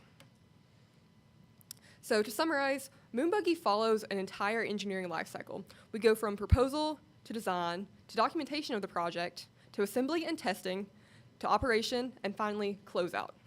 Closeout is what occurs after the project is over, so we are currently in the closeout phase. We'll finish up all of our documents from our team's year and ensure that next year's team has access to these. I want to take some time to share our favorite Moonbuggy memories with you. One of these was surprising Mr. Fikes with painting our rover blue. This was something Fikes did not know was occurring. We also did not know if it was occurring either because of assembly challenges. However, we were able to get it done about late February in order to have time to paint it. Another was climbing High Butte for the first time.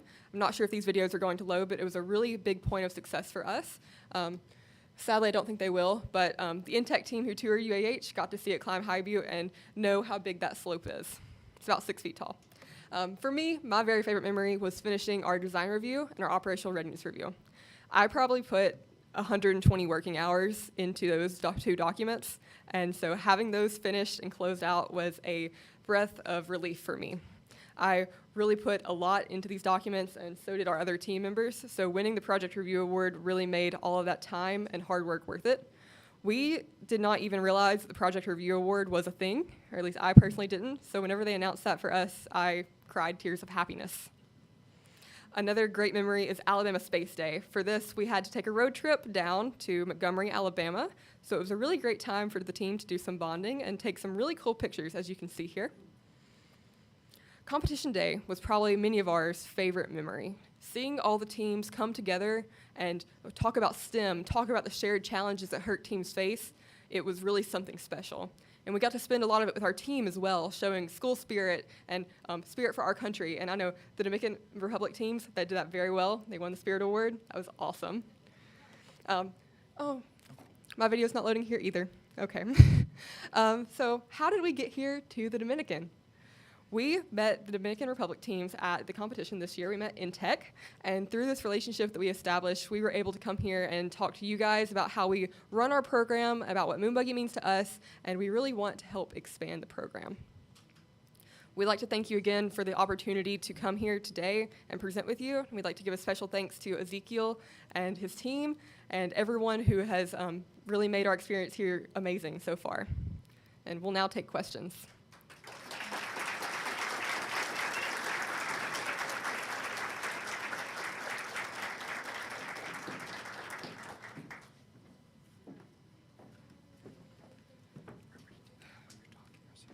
How would y'all like to run this? Would you like to get questions from the crowd? Okay. Bien, gracias al equipo de la Universidad de Alabama en Huntsville por contarnos sus experiencias, todo lo vivido como parte del proyecto Moonbuggy y su experiencia, y pues destacar, como bien mencionaban, las cualidades de cada uno de sus integrantes es precisamente lo que les ha dado el éxito en dicha competición. Así que felicidades por ese primer lugar y gracias nuevamente por acompañarnos. Un aplauso nuevamente.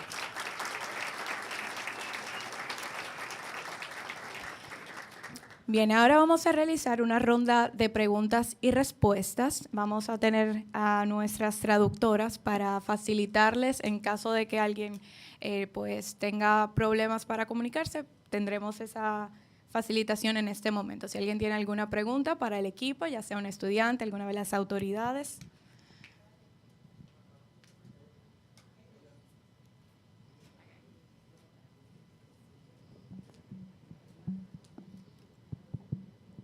Hello. I would like to ask about the work-life balance of managing such a challenging project like the rover. No. This one's fun. Okay, yeah, so Is it something at first that's troublesome and then you learn how to be better at it, or is it something you have to learn on the spot? work-life balance has really been learned through our entire engineering program. We start freshman year coming out of high school, not super prepared for college workload, but we quickly learned to take that on. And with Moonbuggy being a class for us, this was really easy to just translate right into the Moonbuggy project. So a lot of us treated, I'm sorry? A lot of us treated Moonbuggy just as any other homework assignment, so we would allot time for it and do it that way. And I know me personally and many of us, we also worked co-ops during our time, or internships, during our time in the Moonbuggy program and in school. And so we really had 3 different things we were balancing between school, work, and Moonbuggy. We always like to say Moonbuggy's a second job for many of us.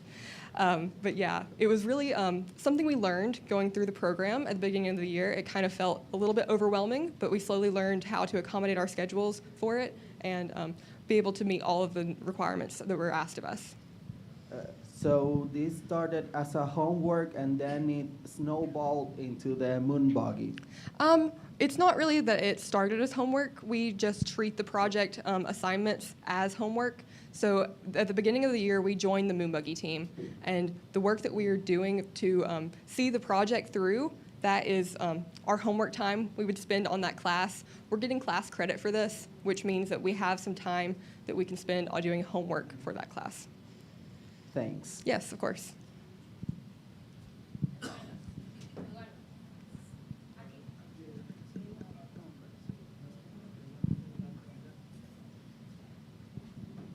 Hello, good evening. First of all, thank you for your presentation. It was amazing, perfect. It was very well done, very well communicated. Space economy will be maybe the most strong industry in 21st century. By far, U.S. is leading the industry because you are the head, actually, of the space program. In your specific 4 cases, do you have any idea on which sector of this industry will like to be, or you have any idea of make your own company for taking the piece of a cake of that big budget that will be in the space economy? Thank you. Yeah, well, I know all of us, we all live and work in Huntsville, and I personally work in aerodynamics, which is, very related. Yeah, so I currently work in stress analysis, and I'll, in the future, be transitioning more to a materials-based role. I currently work in project management, so sort of a more systems engineering. And I do a little bit more of a programming side, aerospace data analysis, which is also very applicable. So I'm not sure if any of us would ever start our own company, but, we would love to if we had the time. Yeah. But yeah, to answer your question, we all are going into the workforce. I don't think any of us have any plans right now of starting out on our own, but maybe in the future. But the big thing to us is we're all able to use this experience and actually contribute to that body of knowledge, each in our own perspective ways, because it's a really lofty goal, the idea of the Artemis missions and space travel and space industry. And it's a really special thing that we're so blessed to be in a part of our country and you in a part of yours where you're making a meaningful, good contribution to that, and will continue for the next generations. Gracias al equipo. Bien, por un tema de tiempo, no vamos a extender esta ronda de preguntas. Sin embargo, los chicos de la Universidad de Alabama van a estar toda la mañana con nosotros. Al final también ustedes se podrán acercar a ellos. Y en las próximas rondas de preguntas, pues quizás también tendrán la oportunidad para, pues, confirmar sus dudas, preguntar sobre experiencias y demás. Con un fuerte aplauso, entonces, despedimos del escenario a Carissa, Rosa, Elias y William. Muchas gracias. También permítanme saludar a quienes se integraron a esta jornada. El mayor general técnico de aviación, el señor Carlos Febrillet Rodríguez, de las Fuerzas Armadas de la República Dominicana, comandante general de la Fuerza Aérea de la República Dominicana.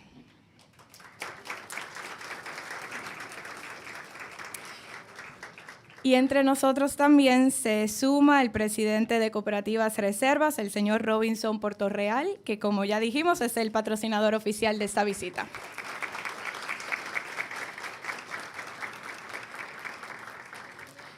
Bien, antes de continuar con la segunda conferencia, que será pues probablemente el plato fuerte de la mañana con el director, con uno de los directores de la NASA, hemos habilitado micrófonos, radios, mini radios, para quienes no comprendan el inglés.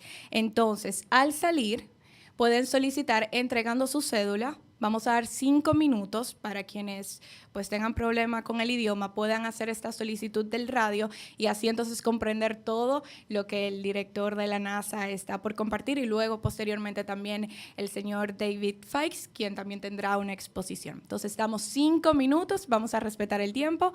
También si entienden perfecto, pues se pueden ahí mismo estirar un poco, parar de sus asientos y en 5 minutos estamos de regreso.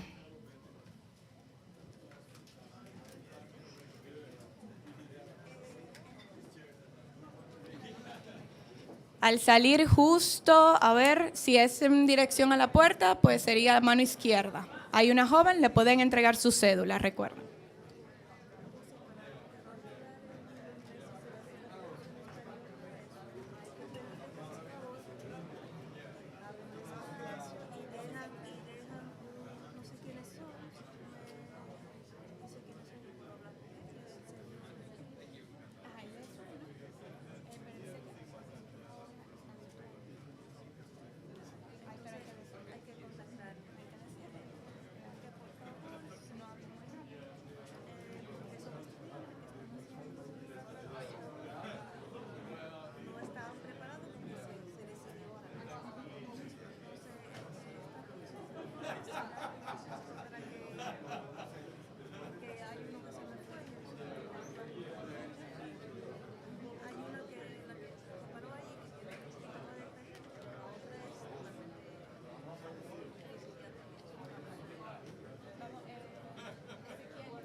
Invitamos a que por favor vayan tomando asiento para continuar con el desarrollo del programa.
Que se pueden sentar y que los que tengan preguntas al terminar con Kevin, vamos a abrir ronda de preguntas para Kevin y para el equipo también. Okay. Ya se entregaron todos.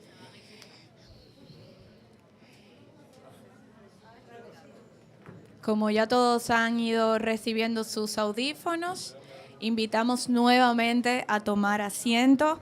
Recordamos que luego de la participación del señor Kevin McCah, pues tendremos otra ronda de preguntas donde podrán seguir la interacción, al igual que con los chicos de la Universidad de Alabama.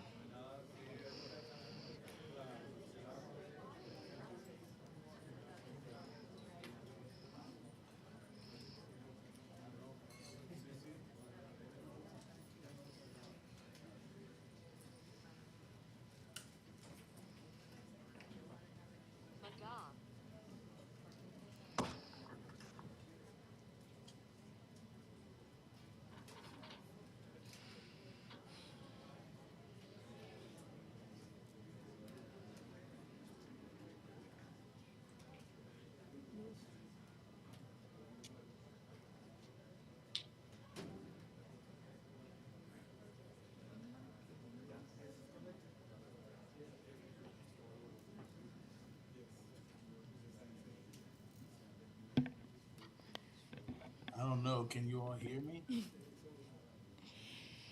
Bien. La próxima conferencia le corresponde al señor Kevin McCah, director de la Oficina Regional del Sureste de Participación en STEM de la NASA. El señor Kevin obtuvo una licenciatura en Ciencias Políticas de la Universidad Estatal de Morgan en Baltimore, Maryland. También es graduado del Programa de Desarrollo de Supervisión Láser de la NASA, el Programa de Liderazgo de Nivel Medio y la Serie de Desarrollo de Liderazgo de Marshall y de varios programas. En el año 2020 fue nombrado como el primer director de la Oficina Regional del Sureste de Participación en STEM de la NASA, donde lidera un equipo de profesionales encargados de sumergir estudiantes en el trabajo de la NASA, mejorar la alfabetización STEM e inspirar a la próxima generación a explorar. Se encuentra de manera virtual, and even though you couldn't be here with us physically, we are so glad and honored that you can join us, that you have been able to join us. So from Dominican Republic, our deepest greetings Y con un aplauso, pues le recibimos, que esperamos que lo escuche. Good morning, Dominican Republic. How are you all doing today? Hey, okay. I can hear you, but I can't see you yet, but that's all right. Listen, I want to thank you all. I want to thank you all for giving me the opportunity to spend a little bit of time with you this morning. And I want to express my most sincere regrets for not being in the room with you today. We worked very, very hard to try to get to me being there. In fact, in the United States, I've traveled to the Dominican Republic many times on my personal passport. But when you travel as a representative of NASA, you have to have a special issuance government issued passport in order to travel. And so we went through all the hurdles of getting the government issued NASA passport. And then just as we thought we had everything addressed and we were ready to go, we found out that we needed some additional country clearances from the State Department. And we weren't able to get that done in just enough time for me to get there. So we had to cancel my travel arrangements, and I have to connect with you all via Zoom. So please accept my most sincere apologies. I am disappointed that I'm not there in the room with you all today, but hopefully I'll get a chance to talk to you all a little bit and take some questions and share with you why what you all are doing there in the Dominican Republic as it relates to STEM engagement is so important to the country, so important to the world, so important to the space program. Does that sound good? Can we talk a little bit? All right. I see a few heads nodding. Hey, so as she mentioned, my name is Kevin McGaw. I work in NASA's Office of STEM Engagement. We call that OSTEM. And it's a long title, the Office of STEM Engagement, but we've got a real simple job. Our job is to connect students with NASA missions. It's that simple. It is all about how we get students engaged through student challenges, internships, grants, all kinds of things to get them engaged and involved in NASA programs. And that's a pretty cool job, huh? It's the best job I've ever had, I got to tell you. And my role is to coordinate the STEM engagement activities in the Southeast, what we call the Southeast region. It's really Marshall Space Flight Center in Huntsville, Alabama, and at Stennis Space Center in South Mississippi. And NASA has a rocket factory. I don't know if you all are aware of this, but the Michoud Assembly Facility in New Orleans is where we literally manufacture the rockets that we are going to be flying in the Artemis mission that I'll talk about in just a little bit. So that's my job. I lead these teams of folks who are super passionate about connecting students with NASA missions. It's just that simple. At NASA, we are all about discovery, exploration, and pushing the boundaries of what we know, expanding our knowledge of the universe and our place in it. And that's why I'm so excited to talk to you all today about the importance of STEM and NASA's work in science, technology, exploration, climate research, and so many other areas. And so I want to tell you, NASA is involved in this really, really difficult mission. We call it the Artemis mission. And to be very clear with you, NASA is on the mission to put the first person of color and the first woman on the surface of the moon. Not just like we did in the 60s where we planted the flag, but we're going to be on the moon, living and working on the moon, understanding how to live and work on another body with the intent of springboarding on to Mars. Now, that is no simple task. It's a huge, challenging task. We call it the Artemis mission, and we are not doing it alone. We have international partners who are working with us, and we call these countries that are working with us, we call them the Artemis Accord countries. 43 countries across the world engaged with us as we endeavor to put the first person of color and the first woman on the surface of the moon.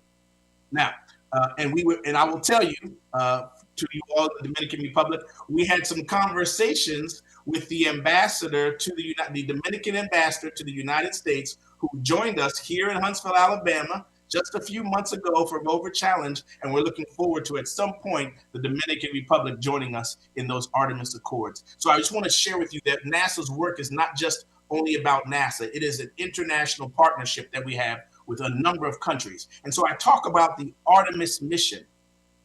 Well, you students that are in the room, if you are a student, they were able to turn the camera around a little bit so I can see you all just like you're looking at me. So if you are a student, let me see you raise your hand.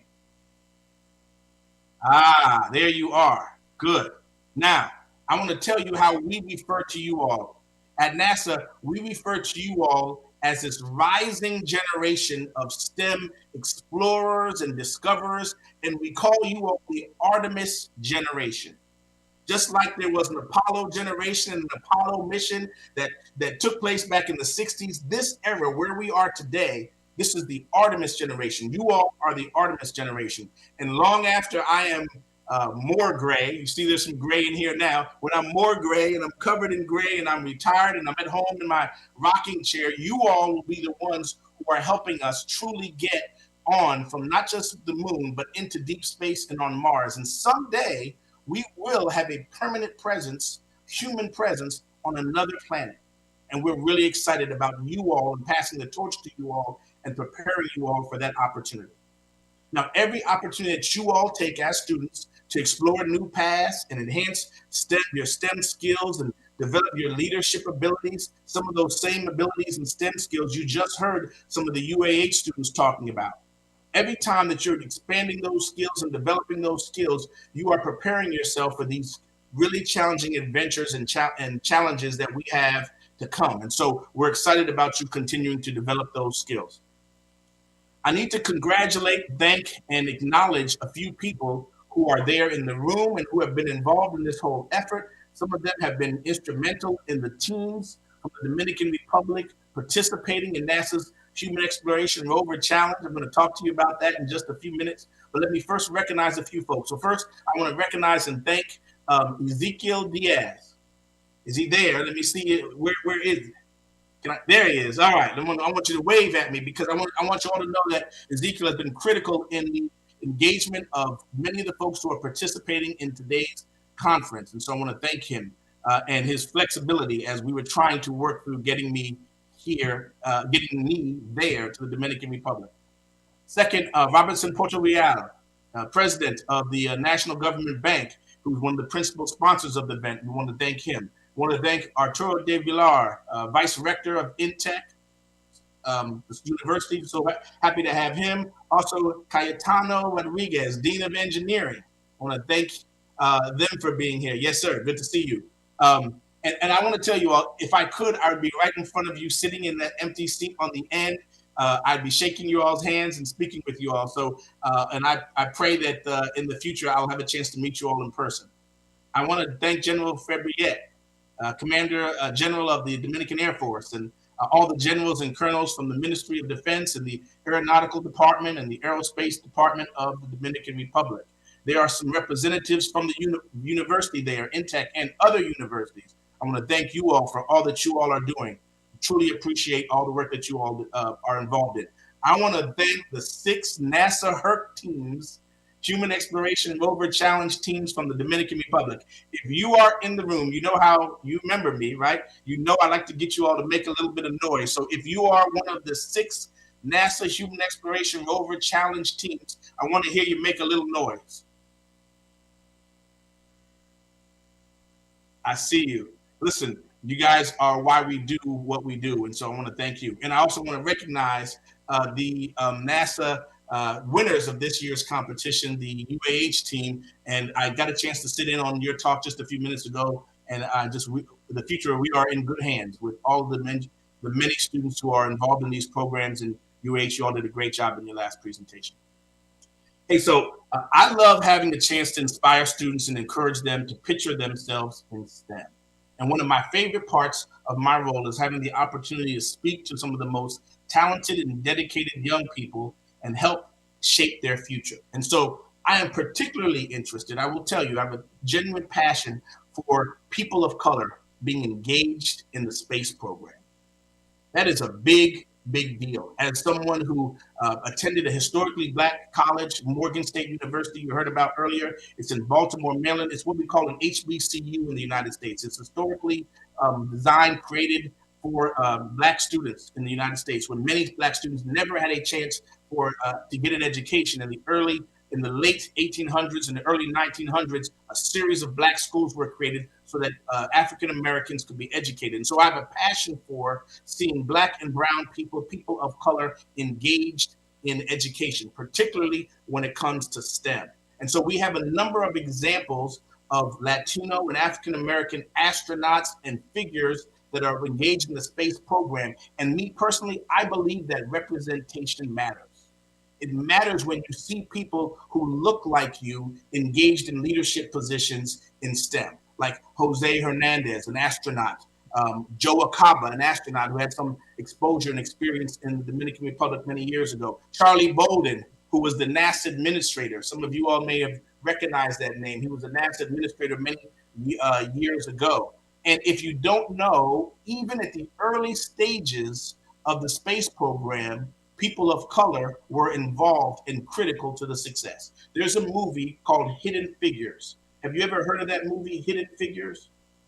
See a few people nodding their head. If you haven't, make a note to take a look at this movie, Hidden Figures. It is about women, African-American women in the 1960s who were critical to the space program. I mean, they were instrumental to our work in the Apollo program.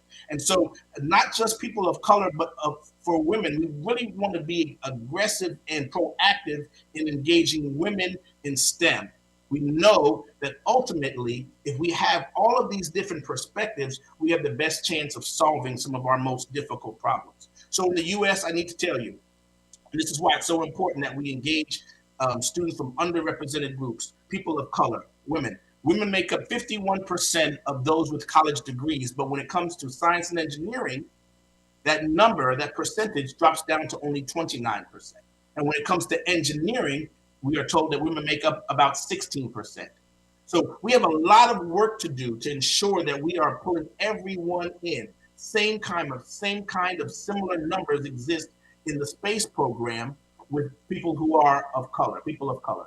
And so we've got a lot of work to do. And I need to tell you, it's not just because it's the right thing to do.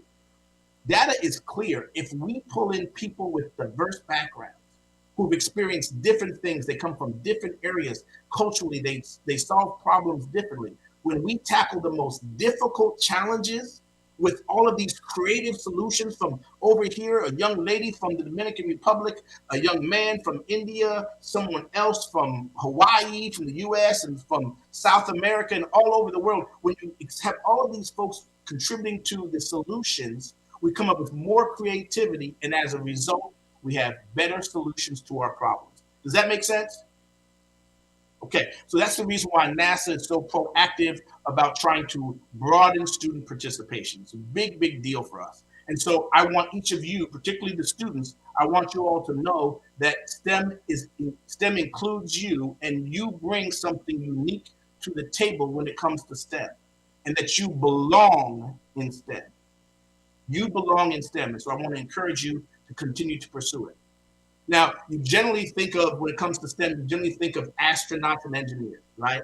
I mean, that's just what when you think of NASA, at least in space, I'm sorry, when you think of space, you think of astronauts and engineers. But there are many, many other careers that are STEM careers that contribute to the space program that aren't just astronauts and engineers. So I wanted to encourage you on YouTube, if you would do a search for surprisingly STEM, a search for surprisingly STEM, you will find a whole host of really cool, interesting STEM degrees that aren't necessarily astronauts, but they were instrumental and are instrumental in the space program, okay? So really want you to take a look at that. So the other piece is, you know, oftentimes people think of scientists and engineers and people involved in STEM as being less creative. And so I want to dispel that for you right now. As you pursue your STEM degrees, as you pursue opportunities in STEM, don't let people say, oh, you're an engineer, you're not creative, or oh, you're an engineer, you're boring. That is not the case at all. And speaking of these unique ideas, there are a tremendous amount of creativity that exists within the STEM fields, right? And so all discoveries begin with a spark or an idea, how to overcome a challenge, designing a new tool, a new process, building it, bringing it to life. And that is creativity in action. So innovation and creativity, they go hand in hand, and they are critical in STEM. And so STEM professionals are very creative and very innovative. Hey, I want to just hit you with two more points, and then I'm going to get off the stage and let you get back to your event. I'm sorry for taking too long. I'd like to talk to you all a little bit about STEM in our everyday lives. So when you think of technologies in STEM, it's not only about just advancing the space program. The technologies we use, yes, they do indeed advance the space program, but they oftentimes have spin-off technologies. They are things that we can use in other spaces. I'll give you an example. James Webb Space Telescope. The technologies that developed the James Webb Space Telescope, a space telescope that NASA is using to look into the farthest reaches of space, that has led to improvements in LASIK eye surgery, helping people to see better. See, so the things that we're doing in space aren't only for space, but they have real world applications and spin-off that could actually make our lives better. And it's not just the technologies, it's also around Earth observation. We have a constellation of satellites that are studying the air and land and water, focused on changing the climate and ways to address how we predict severe weather, our atmosphere, and even natural hazards and disasters that can be caused from hurricanes and wildfires. All of these things are things that we learn from the space program, not just human exploration. Yes? So we need to take a lot of good care in encouraging our young people to pursue activities, pursue academics in STEM. We're super excited about many of you all pursuing those careers. And I asked earlier if those who are in the room who have participated in HERC could raise their hands. The reason why I wanted to do that is if you are interested in activities in STEM and you think what you've heard today from the UAH team, what you've heard me talk about around HERC or Human Exploration Rover Challenge, and when you hear us talk about moon buggy, those are the same, okay? I just want to make sure you understand. We used to call it the Great Moon Buggy Race. It is now called the Human Exploration Rover Challenge. It is the same competition. We've just evolved it because the moon buggy race was focused on what could be the moon, but we may be developing rovers to travel other places like Mars, right? So we just evolved the name of it. It's the same competition.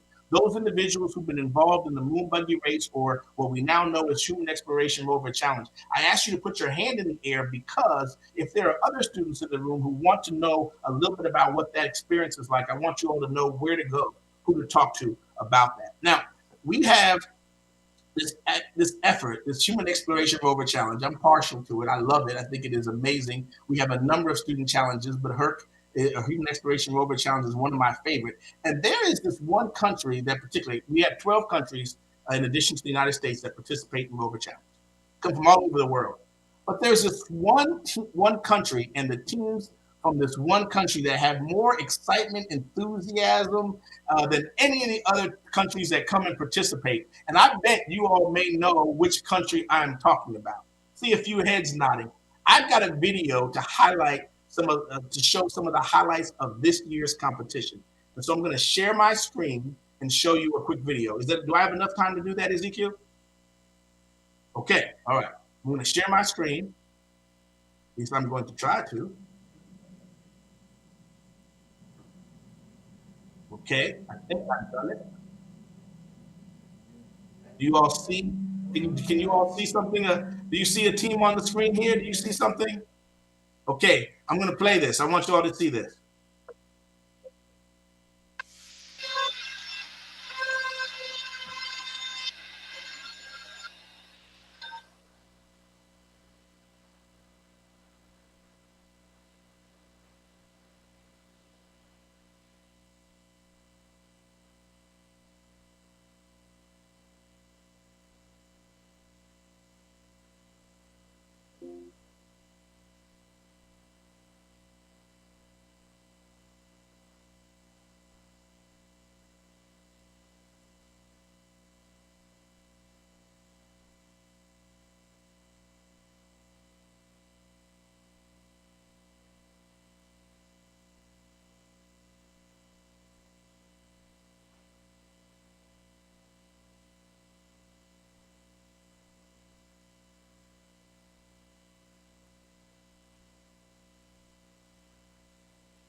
Okay. So you see why the NASA is so excited about having the Dominican teams participate in Human Exploration Rover Challenge. You all bring such a spirit of excitement and enjoyment to this competition. I want to apologize for not being able to be present. I was talking to my wife. Ezekiel doesn't even know this, but I have a personal love for the country of the Dominican Republic and the people. My wife and we are in the Dominican Republic often. You may not know this, 7 times over the last 10 years have we visited the Dominican Republic. And so we love you all. We'd love to be, yes. We wish we could be there. I wish I could be there with you all. Hopefully next time I will be. But I want to congratulate all of the teams that have participated. I want to congratulate all of you all and all of the sponsors. In fact, if you are a team member, again, for Human Exploration Rover Challenge, raise your hand if you competed in the team. Now I also want to have, so that was for the students. But now if you are a faculty member or part of a team advisor, raise your hand. If you are a parent of a team member, raise your hand. Yes. And if you are one of the sponsors that were so critical in making it happen, let me see you raise your hand. Yeah. Okay.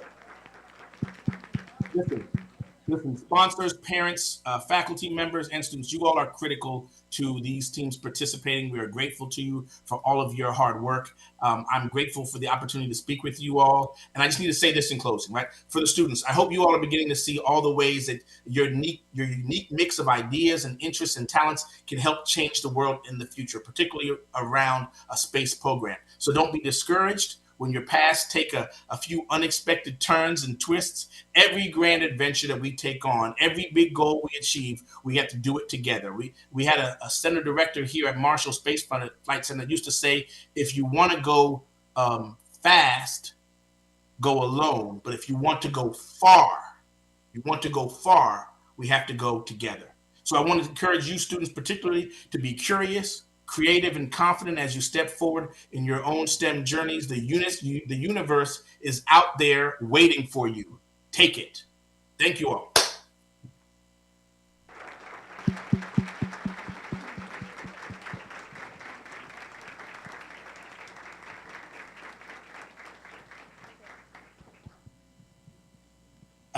I think, depending on if there is enough time, I think I may be able to take a question or two. Yes. Bien, entonces ahora vamos a tener la ronda de preguntas y respuestas. We're going to have a round of a Q&A round. Entonces, aquí, si me ayudan con el micrófono, tenemos una... Bueno, allá atrás.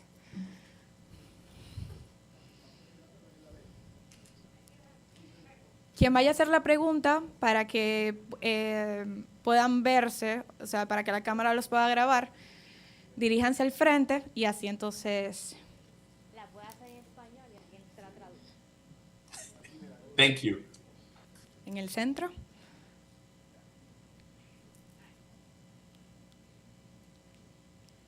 Hola Kevin, mi nombre es Dariani Cruz, soy estudiante.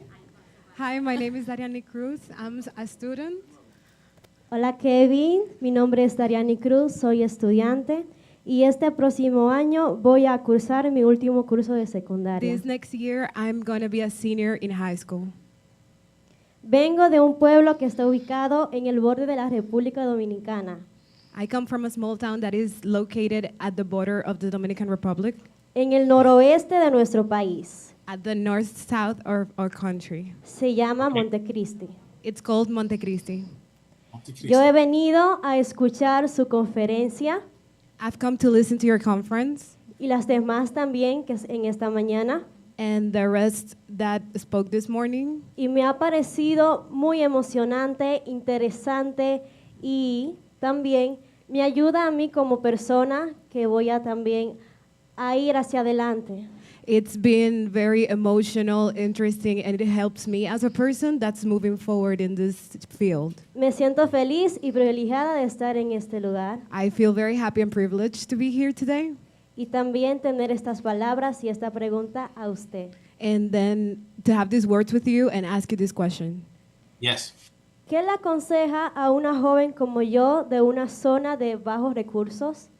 What do you recommend for a girl like me from a zone of low resources Que quiere entrar al mundo de la ciencia that wants to enter the science world en este tiempo, at this time, aquí en un país en vía de desarrollo? here in a developing country? Yeah.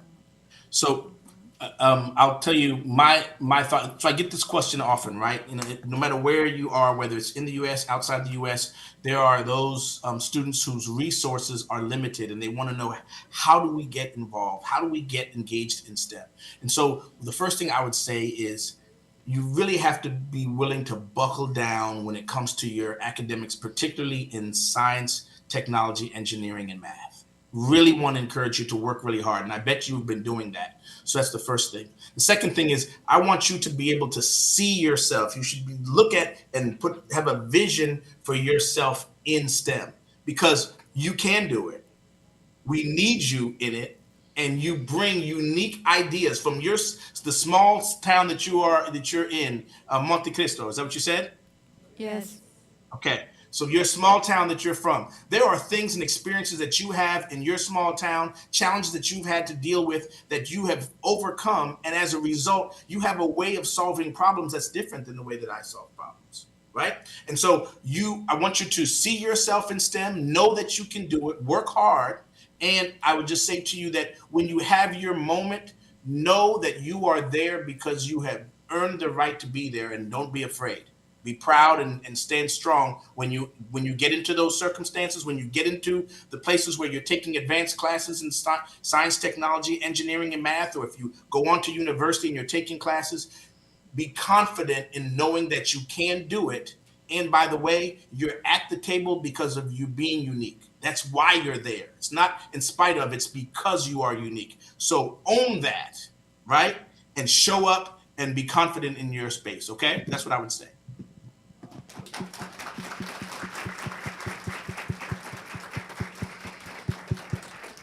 Continuamos, para acá tenemos otra pregunta. Okay, first of all, thank you very much. It was Yes, very sir. inspiring for the young students, what the things that you have said. But my question is, in the view of the new space race that is taking place in the 21st century. In the 20th century, the space race was a very tense situation for both countries, US and USSR. But times have changed now. There are things that have been better. There are things that have not advanced that fast. And I would like to know your opinion that if you think that America and its allies will be also win the space race in 21st century, putting a man on the moon first than China. Thank you. Good question.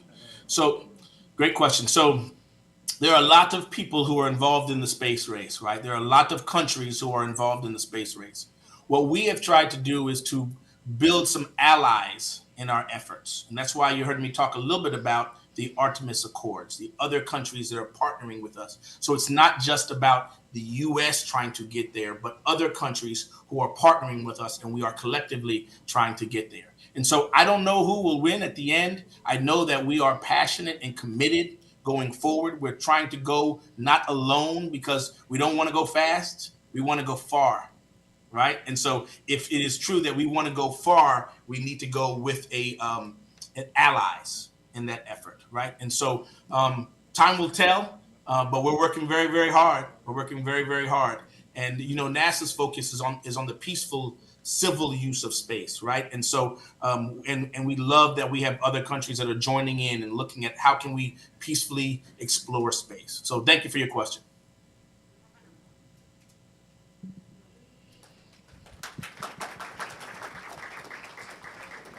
Hola. Hola.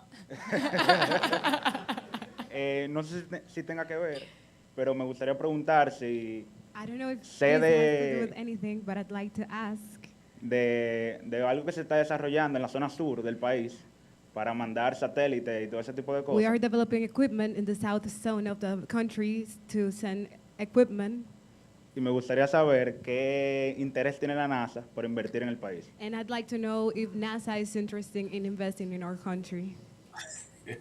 So So in terms of investing in the country, what I can say is NASA has programs and activities that Dominican Republic can participate in. And so in a sense, that is investing. It's creating opportunities for the two countries to work together. And so that is something that we're serious about. I know that there have been discussions at a much higher level than mine about the Dominican Republic and the Artemis Accords. And so we'll see how that progresses. And I think that's probably a starting place in terms of the two countries partnering and working together to advance space. Gracias. Thank you.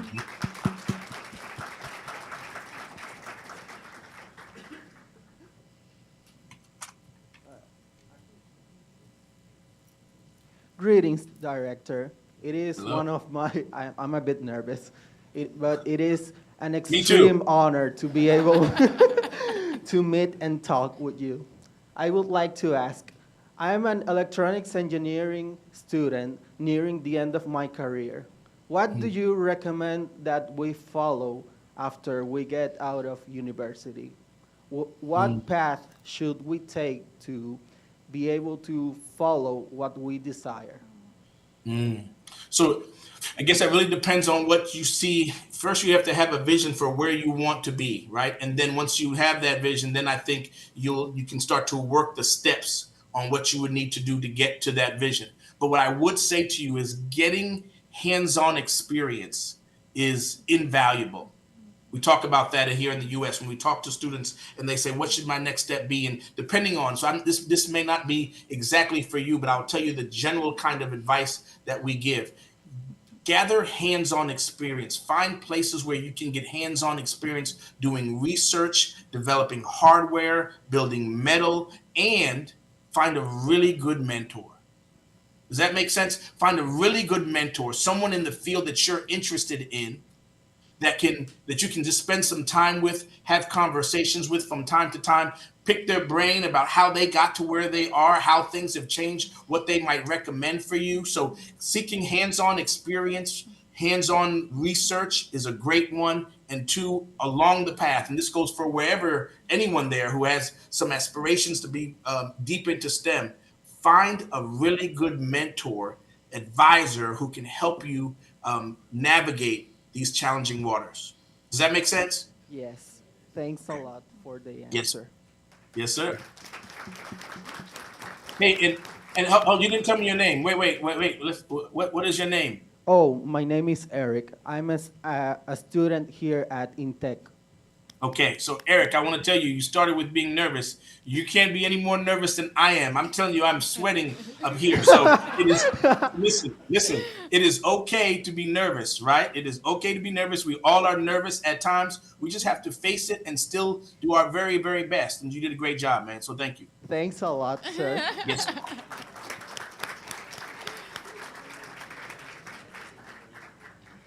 Hello. Hello. It's really an honor to meet you. My name is Alba. It's a pleasure to meet you. Thank you. I'm a business student, big aerospace and astronomy enthusiast here, and I have two questions for you. Yes. The first one is about people who are not STEM professionals and are not STEM students. And I want to know your opinion on how they could get involved in the Artemis project without focusing or orienting their careers towards STEM now. Okay, that's the first one. You want me to take them one at a time, or you want to give them both to me and I'll answer them together? Your choice. Yeah, I'd rather tell you after the first answer, yeah. Yes, ma'am, that's fair enough. Okay, so one of the things that I am struck by at NASA is that, so we often talk about all of the people who have known that they wanted to build rockets, fly on rockets, they want to be astronauts since they were in the second grade, right? We talk about them, and I am amazed by their passion. But I will tell you that we have just as many people who are involved at NASA who are accountants, they're business professionals, they're lawyers, they're in communications, they know acquisitions and procurements, they're administrative professional secretaries. And so we need everyone. We need everyone in this space. We need everyone in this space. And so I would say to you that you don't have to be in STEM to have an impact in STEM. you can have an impact in your country's space program, because every engineer that's out there, they have to talk to someone about how they're going to manage the money. They may not be the wisest when it comes to managing the money, right? And so, so I would say to you, they can pursue their passions, and if their passion is in math and they're accountants, or if it's in law and they're attorneys, there's a way to connect and support the space program, and not only in terms of astronauts and engineers. Okay, and so I'm struck by the passion of those folks, and so I would encourage them to continue to pursue their passions, and they can support STEM and they can support space in their country in one of those other areas, right? But they still support the space program, and they can do that in the Dominican Republic, in any country. Thank you so much. And my Yes, next ma'am. question, I know that we have, can you hear me? Okay. Yes. I know that we have amazing examples of people from the Dominican Republic that are working with NASA. We have Scarlyn Hernandez, we have Michelle Guzman working there with you. But I'd like to know, how can someone from the Dominican Republic focus their goal, like have a focus on working with NASA? How can a Dominican get to work with NASA? Okay, so it's a great question, and it's a great question. And so what I would say is, similar to what I mentioned earlier, just do your very, very best in every space and role that you're in. Just do your very, very best. Continue to expand your knowledge, get hands-on experience, look for opportunities. www.nasa.gov. There are opportunities. There are opportunities for research. There may be opportunities for interns. There may be some opportunities for applying for jobs, all kinds of things. And so I would encourage you to use that, identify some of the people that you know have been successful and adopt them as mentors, help understand how they made that journey, right? And so I will tell you, I am looking forward to the day that the first astronaut from the Dominican Republic is somebody who's in that room. And I'll be, that's right. I believe it. They could be in that room right now. And so you just got to continue to pursue your dreams, And then when you do become, to all of you aspiring astronauts in the room, when you do become astronauts, it's okay to say, that guy, Kevin McGaw, that talked to me a long time ago, he's the reason why I'm an astronaut. It's all right. Thank you so much. Yes, ma'am. Thank you. Mr. Kevin, we have one more question. All right. Hi, Mr. Kevin. Hello. First, I want to thank you for your time. I know that we can feel in the way that you are speaking with us that you truly wanted to be here. So thank you for that. I'm Marcos Diaz, Ezekiel's son. So I have been a little privy to everything that you have been saying. Mm-hmm. And my question, simple. I just want to ask you, what would be the piece of advice that you will give to someone who's trying to follow their dreams? Because I believe that you achieved or are achieving what you proposed. So what would be the advice for people like me that just graduated high school, or people that are cursing their university, following their dream? Thank you very much. Yeah, it's a great question. And did I see you in April? No, sir. Okay, well, you know, Huntsville, Alabama is a great place to be in April, particularly for Human Exploration Rover Challenge. I did see your dad there, and I saw my friend who's right on that front row, right there. Yes, you, because he is the one who corrected me in my pronunciation, and I got it right now. I'm doing better now. Yes, sir. Thank you. It's a great question, and so I wish I had some really deep, complex, just, really deep answer. But the model that I've lived by, it seems real simple, but the model that I've lived by is do good work, people will notice. I mean, literally, like in my job that I'm in now and the jobs that I've been in before, I just really worked really hard at being as effective as I could possibly be, doing good, really, really good work.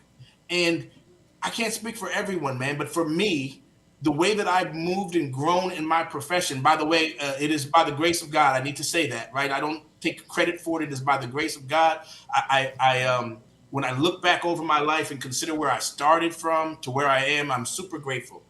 And I know that I'm blessed, and I appreciate that. But I want to say that people have noticed over my life. And so I didn't have to try to push people out of the way and push people down and grab a hold of this and do that. I just really had to work really hard at doing really, really good work, and people noticed. And so I wish I had something more complex for you than that, but that's my life's motto, man. Prayer and doing good work. People notice. That's what's worked for me. Thank you very much. Yes, sir.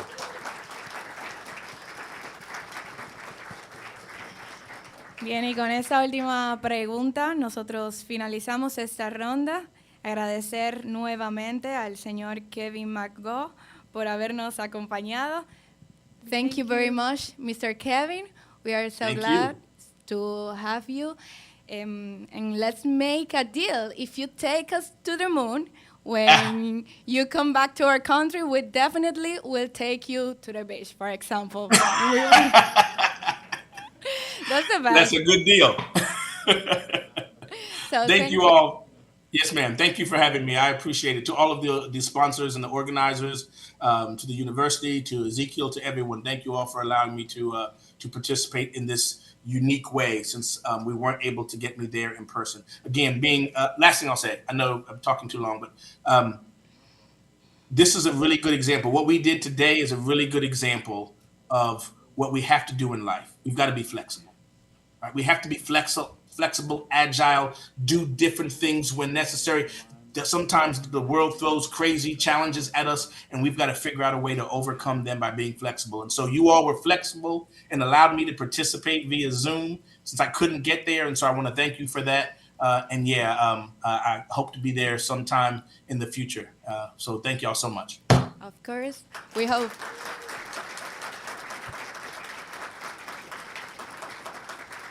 We hope to have you soon here again, and we're gonna ask you if you can stay with us, connect with us, because the next conference, no sé cómo se dice esa palabra ahora mismo, no me viene a la cabeza. Ok, quiere pues decirle algunas palabras. I want to say some words to you. Okay. Así que pues nos quedamos conectados con Mr. Kevin y ahora recibimos entonces We'll stay connected to you, and now we will introduce a nuestro próximo conferencista our next conferences con el tema Reaching for the Stars, Aerospace Exploration by David Fikes. Oh, yeah.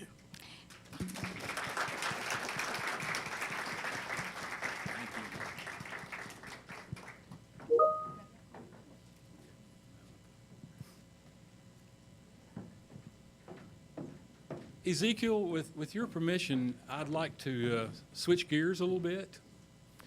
UH Reaching for the Stars is about the UAH aerospace program. To be honest with you, it's a little bit dry, and it's stuff that you can find on the website. And we have some great pictures, and my team put together some slides, and we'll quickly run through those. But I want to address some stuff that Kevin talked about first, if that's okay. I enjoyed what he spoke about, and I see a lot of female students in the room. And I want to encourage you to reach out for STEM and participate in Moon Buggy for a couple of reasons. When I started with Moon Buggy, basically, that was 7 years ago, basically I had to have a female rider. NASA requirements with a male and a female rider. And so I needed some females in my class. And it was a basic requirement. But over the last 7 years, I have learned some things about women college students. It's very important. And now, well, let me back up and say that. Over the years, I've found that the women students are, as a whole, superior to the male students in STEM outreach. They can go into the schools. The young folks can relate to the girls so much easier than a big old knothead college boy that can't talk to them, because the girls can talk to them, and the kids can relate better, you know, and that's because of moms and babysitters and aunts and grandmothers and stuff like that, you know. And so I have observed that they're much better at STEM outreach. But along the way, I started getting more and more and more female students in my class for the STEM outreach. But what I found, and of course I should have known this because I've been teaching for a long time, that a lot of the women students as a whole, I mean, I've got male students here that are really good too, you know, but the women are better organizers, they are better presenters, they communicate better as a whole, and some of them are great analysts and do great technical work. Mr. Price, do you want a hand microphone? So No, it's not bothering me. And now I recruit not just for writers, but I recruit the best students I can find, and about a third of my class is women. It's a bigger percentage than the others in that, because I'm looking for the best. And so I want to encourage you, girls, go for it. We need you. We need your influence. We need your capabilities. Kevin was talking about different perspectives. Well, I have found that the women bring a lot different perspective to the engineering world, and it's really, really important. And there's another thing too, it's called STEAM. They've added an extra letter to STEM: science, technology, engineering, arts, and math. Kevin was talking about we need all people, accountants. We need artists. One of my best friends is an artist. You're a little bit too tall for that mic. So Okay. And he's been on me for years. You need to get some artists involved with Moonbuggy. And I'm sitting there going, why, Scott? Why do I need an artist? I've learned my lesson. How many of you have ever read an engineering report? It's kind of dry and sometimes boring. We engineers are not good at making life interesting to people sometimes. To other engineers, yes, but not to the world. And STEM outreach is reaching the world and not just other engineers. One of my students, Rosa over there, she got a hold of a document that we were required to present to the Alabama Space Grant Corporation every year that documents our yearly progress and accomplishments. And for the last 7 years, it's been dry and been an engineering report. Well, I didn't know that Rosa had an art background. In fact, she said she wanted to go into art, but her parents wouldn't pay for it because they wanted her to get a degree that she could get a job at Knoxville of engineering. Well, anyway, I'm going to give Ezekiel and several copies of these, but this is our year in review report. And if you open it up, it's not a dry engineering report. It's got good color pictures and it's put together in a way that's interesting, and it's coffee table material. Put this thing around, people will pick it up and look at it. Where before, okay, yeah. So I want to encourage what Kevin was talking about women and people from other fields getting into this. It's just going to make our lives so much richer, and I'm so thankful for that. So let's run through these slides real quick here because I know we're running out of time. But my department chairman helped me put me through these. I hit the button on the right to go. Okay, there we go. This is a little bit about my background. I worked in industry for 40-something years and taught college courses at night part-time. And then I discovered after I got out of engineering and industry that I wanted to go full-time with this. And I thought I might retire and not do anything, but I retired from Boeing 8 years ago and started at UAH. And as long as Moon Buggy program exists, I don't know how long I'll be there, because I really enjoy it. It's the high point of what I do. And I teach other courses too, finite element analysis and that kind of stuff, which are fun, but Moon Buggy is my passion. And I've worked on several things at Boeing and got a lot of experience at that.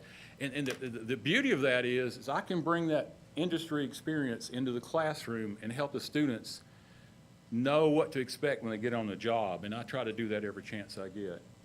So anyway, we'll go this quickly. So I've done some finite element analysis. That's my other class that I teach, which fits nicely with Moon Buggy for doing analysis.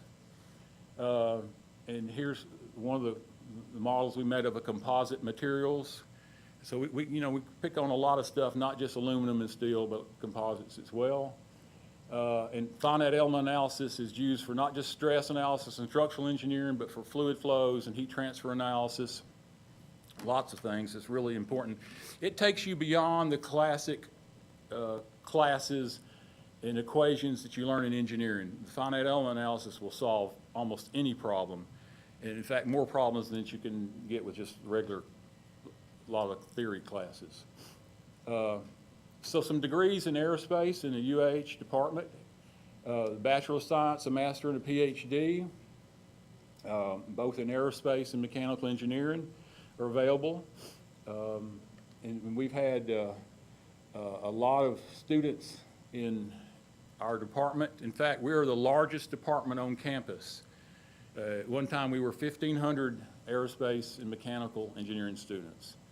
And lots of graduate programs, and we're a lot of degrees. We don't have a big faculty, though.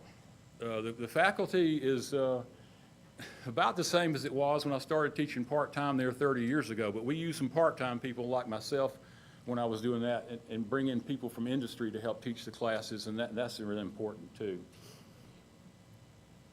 And we have a lot of research going on in these areas. I'm not real familiar with all of those because I do finite element analysis in Moon Buggy, and that takes up most of my time.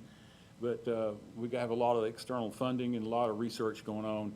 UAH is a research institute facility, but we're more than that. We do a lot of training to help students get jobs, and you've heard their testimonies about how Moon Buggy has helped them get jobs, and that's my passion. Is if you don't go into research, how are you going to go into the community and help these companies solve problems in the aerospace and mechanical world?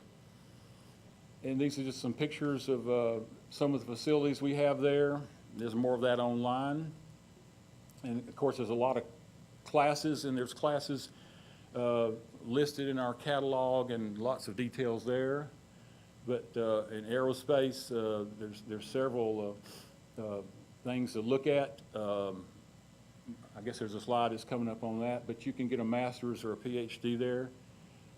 And this is important too, because this is some extracurricular work. I don't understand these people. This is the Space Hardware Club. It's all volunteer. It's what it says, a club. And some of these people work almost as hard as my Moon Buggy team does, and they get no college credit for it. And that's what I don't understand. I've tried to lean on the faculty or the administration a little bit. Why don't we give them some credit for some of this extracurricular activities in a technical elective or something? But I haven't got any traction on that, but I'm trying with them. But they do several great things. They have been successful, the CANSAT and the Astra program and small payload projects and weather balloons and competitions in those areas they've won as well as Moon Buggy. And this is some pictures of the rover challenge came. That's a robot robotic rover. They came and presented to our moon buggy class last year, and they ended up placing really high, and the CanSat won, and they do these other projects as well. So there's a lot of extracurricular stuff going on,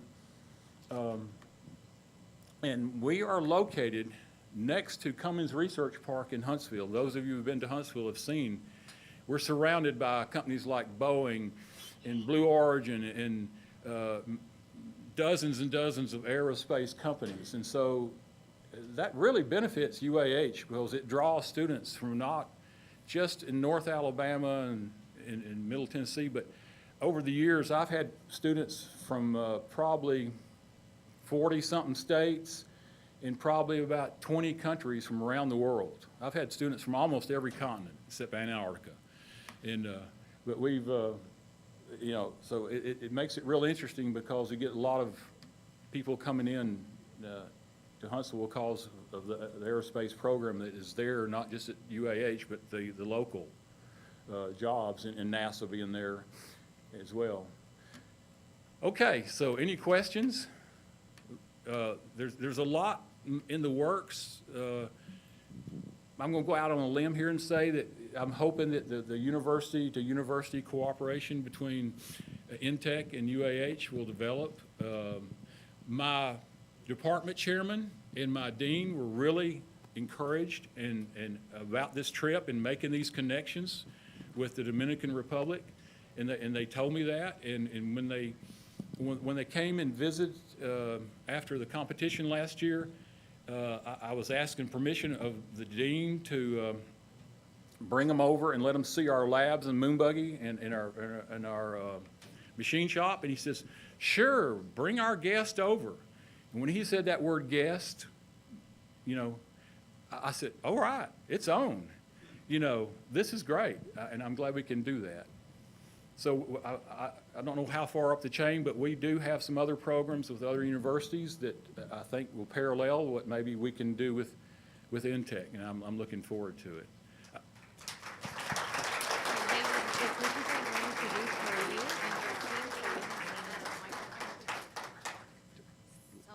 Oh yeah. If you got For questions for me or the team. Yeah. So the questions now are going to be to David Fikes and the whole team. Las preguntas pueden ser tanto para el señor David como para el equipo de Alabama. Usted, o sea, le voy a dar la participación a alguno que no hayan tenido primero. No hay problema. Gracias. No es discriminando. Usted va a tener su pregunta. Okay. Hi.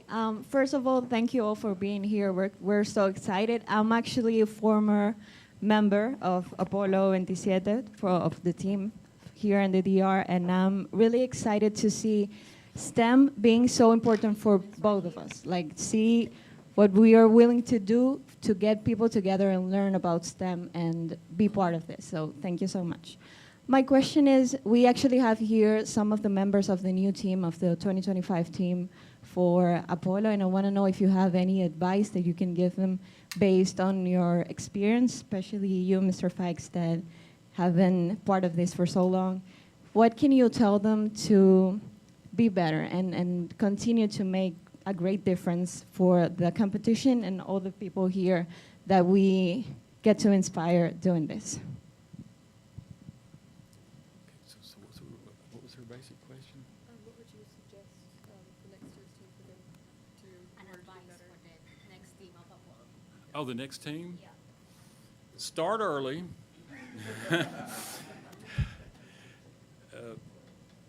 Work together, cooperation, and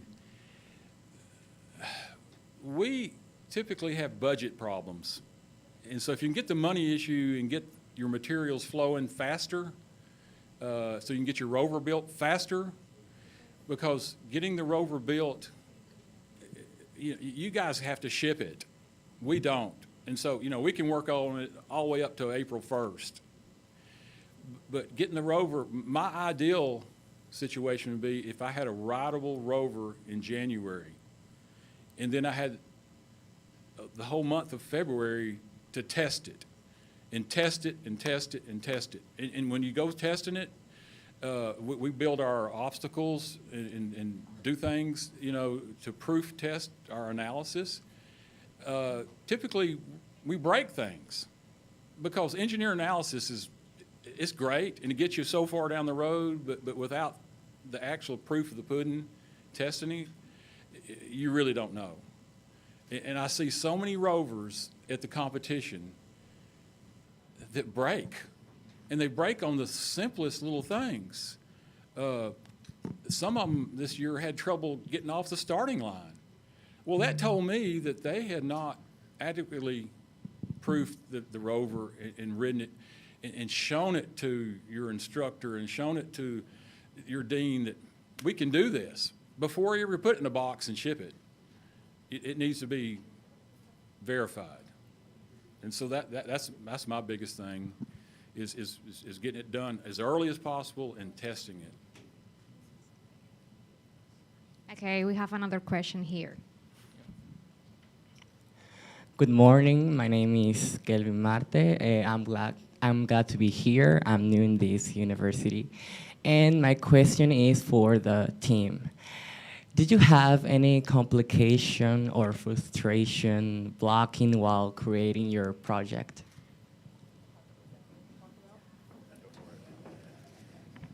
Well, yes, there was a lot of different setbacks throughout the project. One particular example I have in mind is with design of our wheel hubs.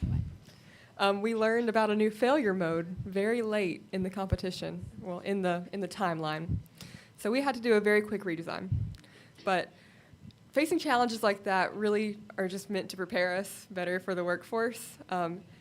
It was something that we couldn't have really expected because our analysis isn't perfect, because theoretically doing it on paper doesn't account for every single factor. Until you take it outside and you start running the rover down the road, you don't know what's going to break or where. And so finding out that broke in March was pretty surprising, very frustrating, but it was a learning experience. And Will might have something to add. If I could add to that, doing the specific part that failed was one that I was responsible for creating. And unfortunately, it failed the day that I finished machining the last part, so I just spent like weeks putting it all together. But we figured out what was wrong. We consulted again, just as a sanity check, with our Mr. Buckley, the shop manager, and got it back into production and turned it back over within a week. And that's what we like to call rapid prototype development. We have another one here. Hi, thank you for the opportunity. I'm a medicine student here. I feel sometimes like an outsider here because you're all talking about physics and math, and I'm about talking about how your blood pressure and something like that. But my question is, I'm always encouraging myself to do things that are different.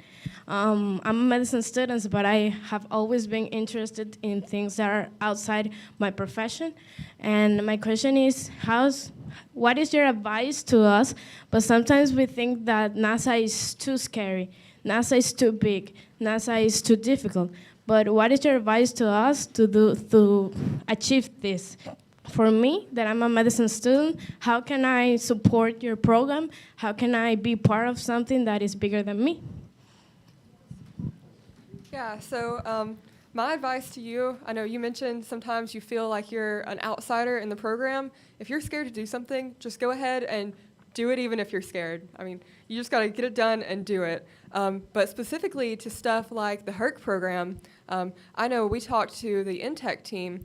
They incorporate other degrees, other students into their program, which is really great. You, as a medicine student, you can provide, insight on how the riders will interface with the buggy. It's training them, how their health is while they're riding, stuff like that you can really contribute to.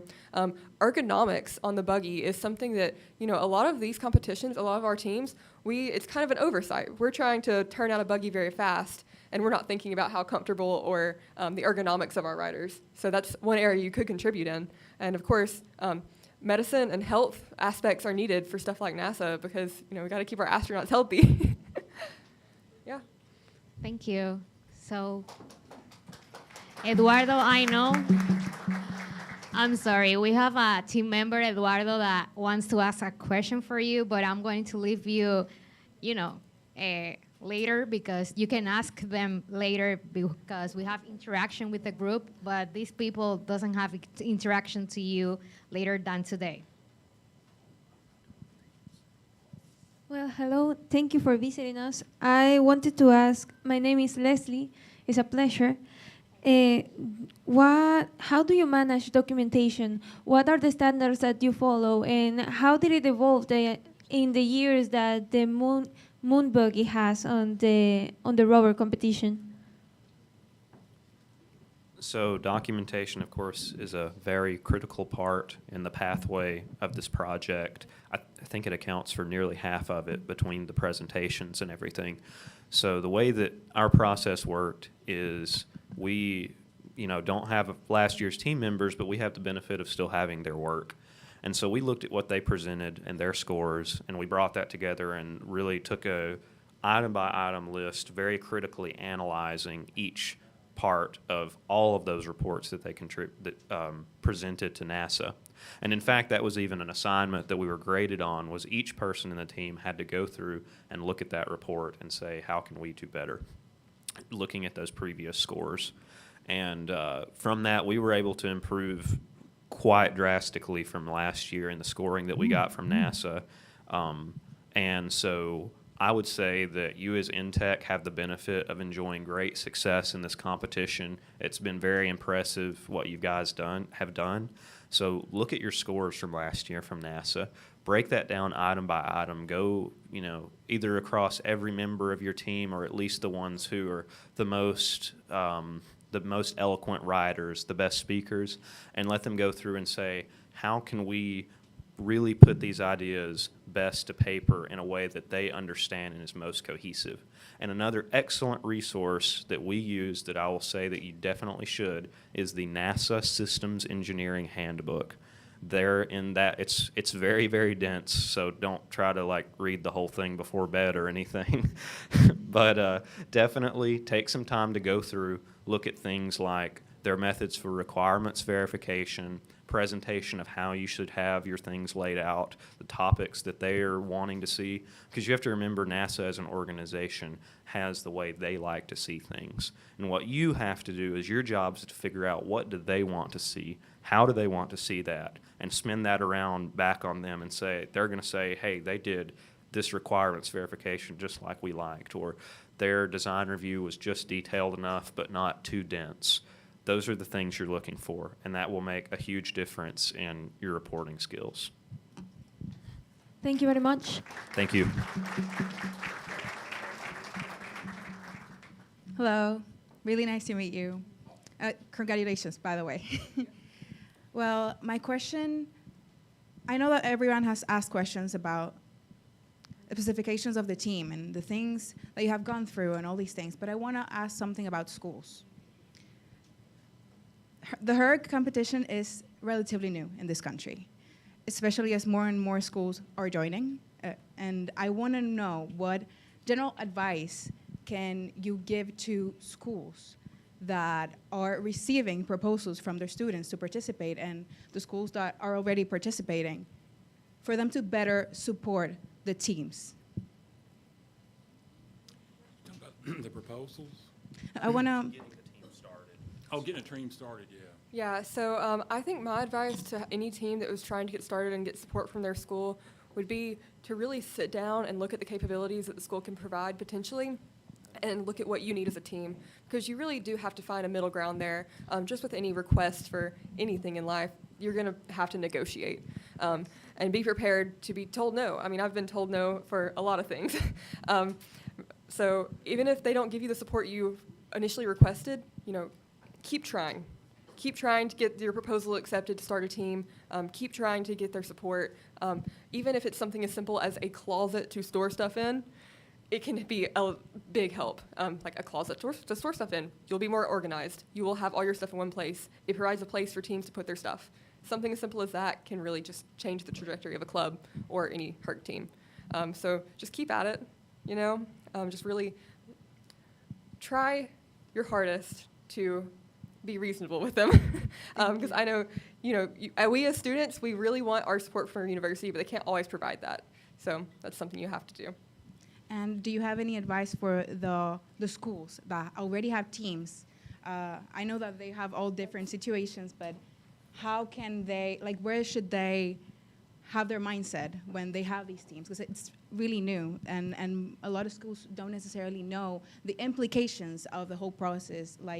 Do you have any advice on that, on how could they support their teams better? How they understand what it's really about? Okay, are you talking about high school competition or college? Oh, both categories. Both categories, okay. How can they accommodate better their teams? How can they help them? Because I see that school support is very, very important. It is. The development of the team and the rover and all these things. If you don't have the support of the school, it's very difficult. In fact, 7 years ago, the first year I did that, Moon Buggy as a class, UAH happened to win that year in 2018, and a local high school, Buckhorn High School, won the high school division. And it looked very much like Homer, hometown cooking stuff, but because a local university and local high school wins it, but it wasn't. We won it honestly and fairly. I've had support from my university and support from sponsors, and I've continued. Buckhorn High School had it was a flash in the pan, so to speak. It was a one-year deal because it was a bunch of parents that supported their children that were seniors in high school, and when they graduated, the school didn't pick it up and support it. And so they don't even have a rover team anymore. So I would suggest to start is you've got to get some buy-in from your school, from somebody that's interested in it and will sponsor it. They may not have all the answers. They may not be engineers or science, whatever, but if they have an interest in you, so you have to have a good advisor that's going to go to bat for you, and you've got to get sponsors, because making a moon buggy costs money, and you got to have the resources to do it. And then, if you're in the Dominican Republic, I would go see INTEC moon buggy team and say, what are your suggestions on how to start this and how to keep it going? That's the biggest advice. When I started moon buggy, another professor set me down and said she had done it before, and she said, there's 3 things you got to do. You got to do it early, you got to test it and test it and test it, and have good organization. And it takes a certain mass of people to do this. I've seen clubs do it with a dozen people or less, but it's a lot of work. The HERC handbook, which should be published any day now for next year's competition, get that and read it and go through it and see what you're up against. First thing off the bat is going to be a proposal. NASA got so many people interested in competing, or at least saying they were interested in competing, that they had to institute this proposal writing to pick those who were serious about it.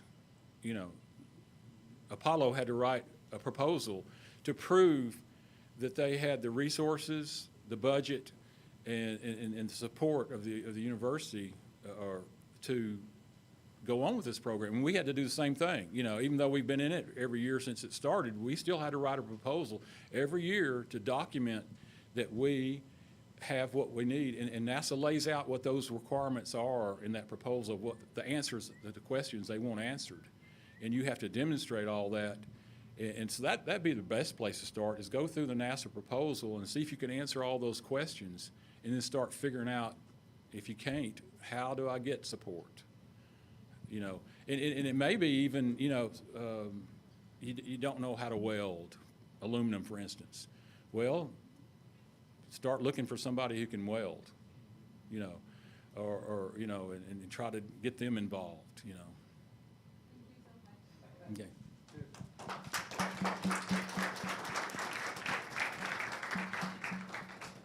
Hi, my name is Tony. Okay, so since you use humans as the main source of power of the propulsion system, do you think of any situation in space where using a human is better than using an engine, for example?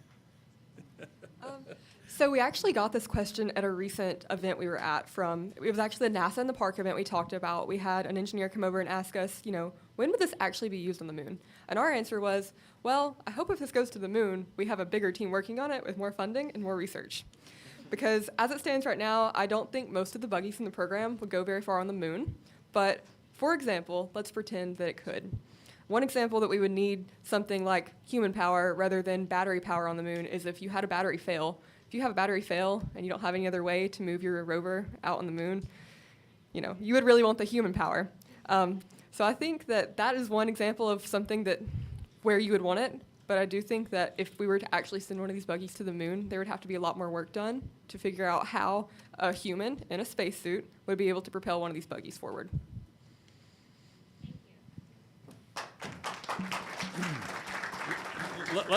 Let me give you another example, too, is several years ago, Dr. Frank Six, who was the NASA father of Moonbuggy, Moonbuggy was his dream and his idea, and he wanted to get colleges involved in it. And he came to me and he says, David, can you take one of your old rovers and make it electric? And at the time, I didn't have any old rovers because it used to be every year they would they would compete, and then they would just disassemble them and take the parts and scavenge it and use them for the next year or something, So we had no old rovers. Well, the first thing I did was I said, all right, this is going to stop. We're not going to disassemble any rover. Once we build it, we're going to keep it. And I haven't done that true because some of our rovers haven't been very good, and so they have got scrapped. But we have, Ezekiel has seen them, we have about 6 or 7 old rovers, and we'll keep this last year's rover for sure, for a couple of reasons. One is to use for STEM outreach. If you're in the process of building a rover, how can you go to a school and show them a rover if you don't have one? And so we keep old rovers to take to STEM outreach. And our little favorite rover is a little short side-by-side. It only weighs 130 pounds, and I can load it in the back of my pickup truck by myself. And the students can do as well. We show that. Number 2 reason for keeping the old rovers is you got these riders up here. They spent hours and hours and hours and days practicing and building up their muscles. How you going to practice on a rover that you're building? If you got last year's rover, the rover from the year before, you can take that and you can find out who your riders are going to be, because you get on one, and if you've never ridden a bicycle very far, and you say, I want to be a rider, and you get on there and ride it around the block, your legs are going to burn. And you're going to find out real quick if you want to ride a rover or don't. And so we keep old rovers to train our would-be riders and weed them out and figure out who's really going to be a rider. Anyway, NASA challenged us to build an electric rover. Dr. Frank Six had a vision of having 2 levels of competition, a human-powered rover and an electric rover, because the real moon buggy on the moon was electric-driven. And we didn't have an old rover, so we built one. And so we have an electric rover that we have, and we showed it to NASA. But my goal is, if I have more students, I can have some working on this current year's project and some working on some side projects, is to take an old rover and make it where it's AC/DC, or it can either be human-powered or electric-powered. I think that would be a good demonstration for NASA. So I like Carissa's backup plan of having, if the batteries go out, at least the astronauts have some way of maybe getting that thing home. Thank you so much. This is, okay, let's get an applause. This is the last question, okay? Well, hello. First of all, I would like to thank you for being here. I really liked the first PowerPoint that you made, and that you went really into detail about everything. I find it very inspiring what you guys are doing. And the second thing, I would like to congratulate all of you, because as far as I picked up on, all of you are about to graduate or graduated, and you guys have jobs or are working on internships. And as an engineering student, for me, the most intimidating thing about working in STEM or being an engineer is not really the calculus or the physics, which is insane, but the competition is what worries me the most. And I'm just getting started. I'm barely going into what would be my sophomore year.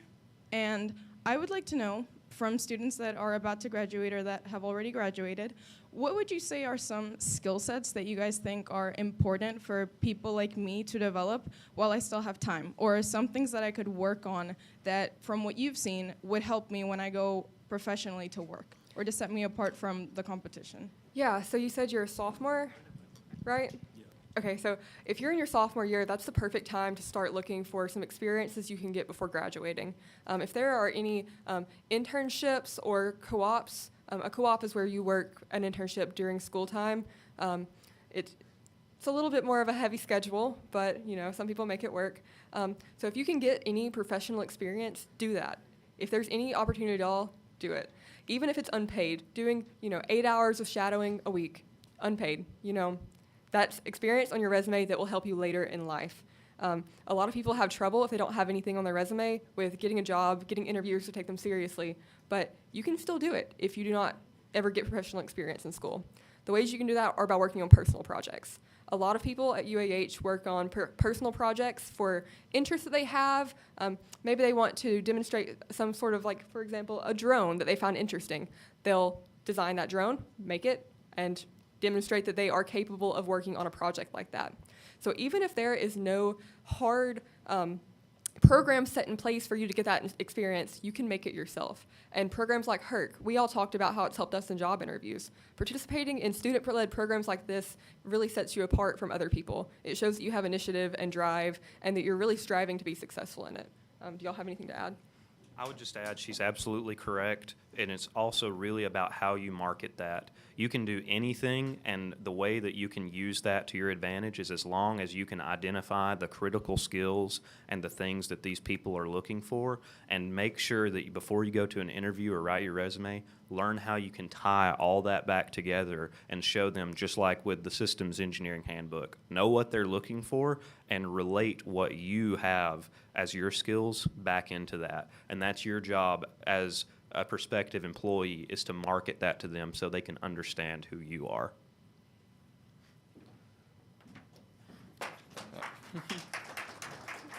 I think also another important thing that is sort of overlooked, but like we talked about earlier, is the soft skills. I know for me personally, when I was originally trying to get internships, it was a really important thing they pointed out to me was just being able to communicate well, showing that you'll work on a team well, because that is something that a lot of engineers can kind of struggle with and people in STEM can struggle with. And so just developing those skills and being conscious of how you're interacting with like teammates is a really important thing that employers will notice.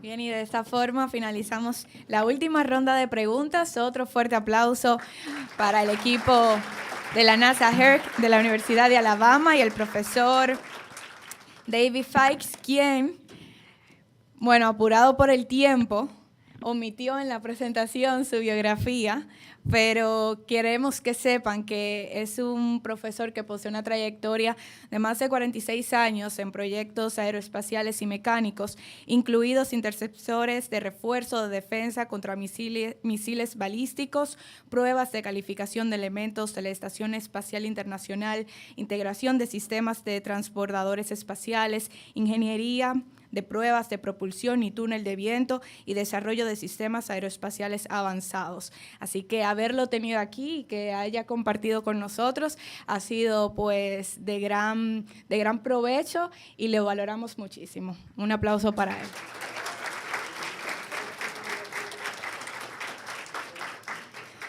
Asimismo, queremos agradecer a todos ustedes, a los chicos de la Universidad de Alabama, al profesor David Fikes, a todo el equipo de la NASA, al Mr. Kevin, si sigue conectado con nosotros, y a su esposa también que le acompaña, la señora Clara, que ha estado ahí pues tirándole fotos y bien también disfrutando de todas esas conferencias.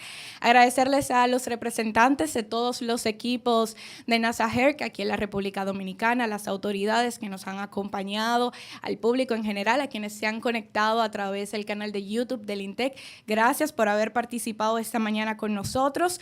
Les hemos preparado, bueno, mañana tarde también porque ya pasan del mediodía, les hemos preparado un brindis para que al finalizar pues puedan seguir compartiendo. Queremos mencionar que al finalizar y pues los que quieran inmediatamente pues continuar el brindis, mencionar a los capitanes que se encuentran aquí presentes y tutores de los equipos de la NASA HERC de República Dominicana permanecer en el salón para realizar una grabación brevemente.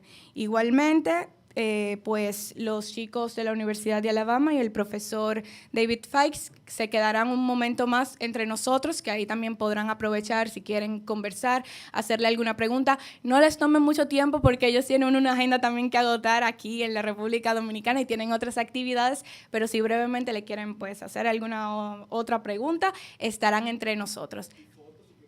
Y fotos también si quieren tirarse. Ellos están ahí, están felices de compartir con nosotros y en toda la disposición habían solicitado pues eso, tener este acercamiento con todos los jóvenes dominicanos. Nuevamente, gracias y feliz resto del día.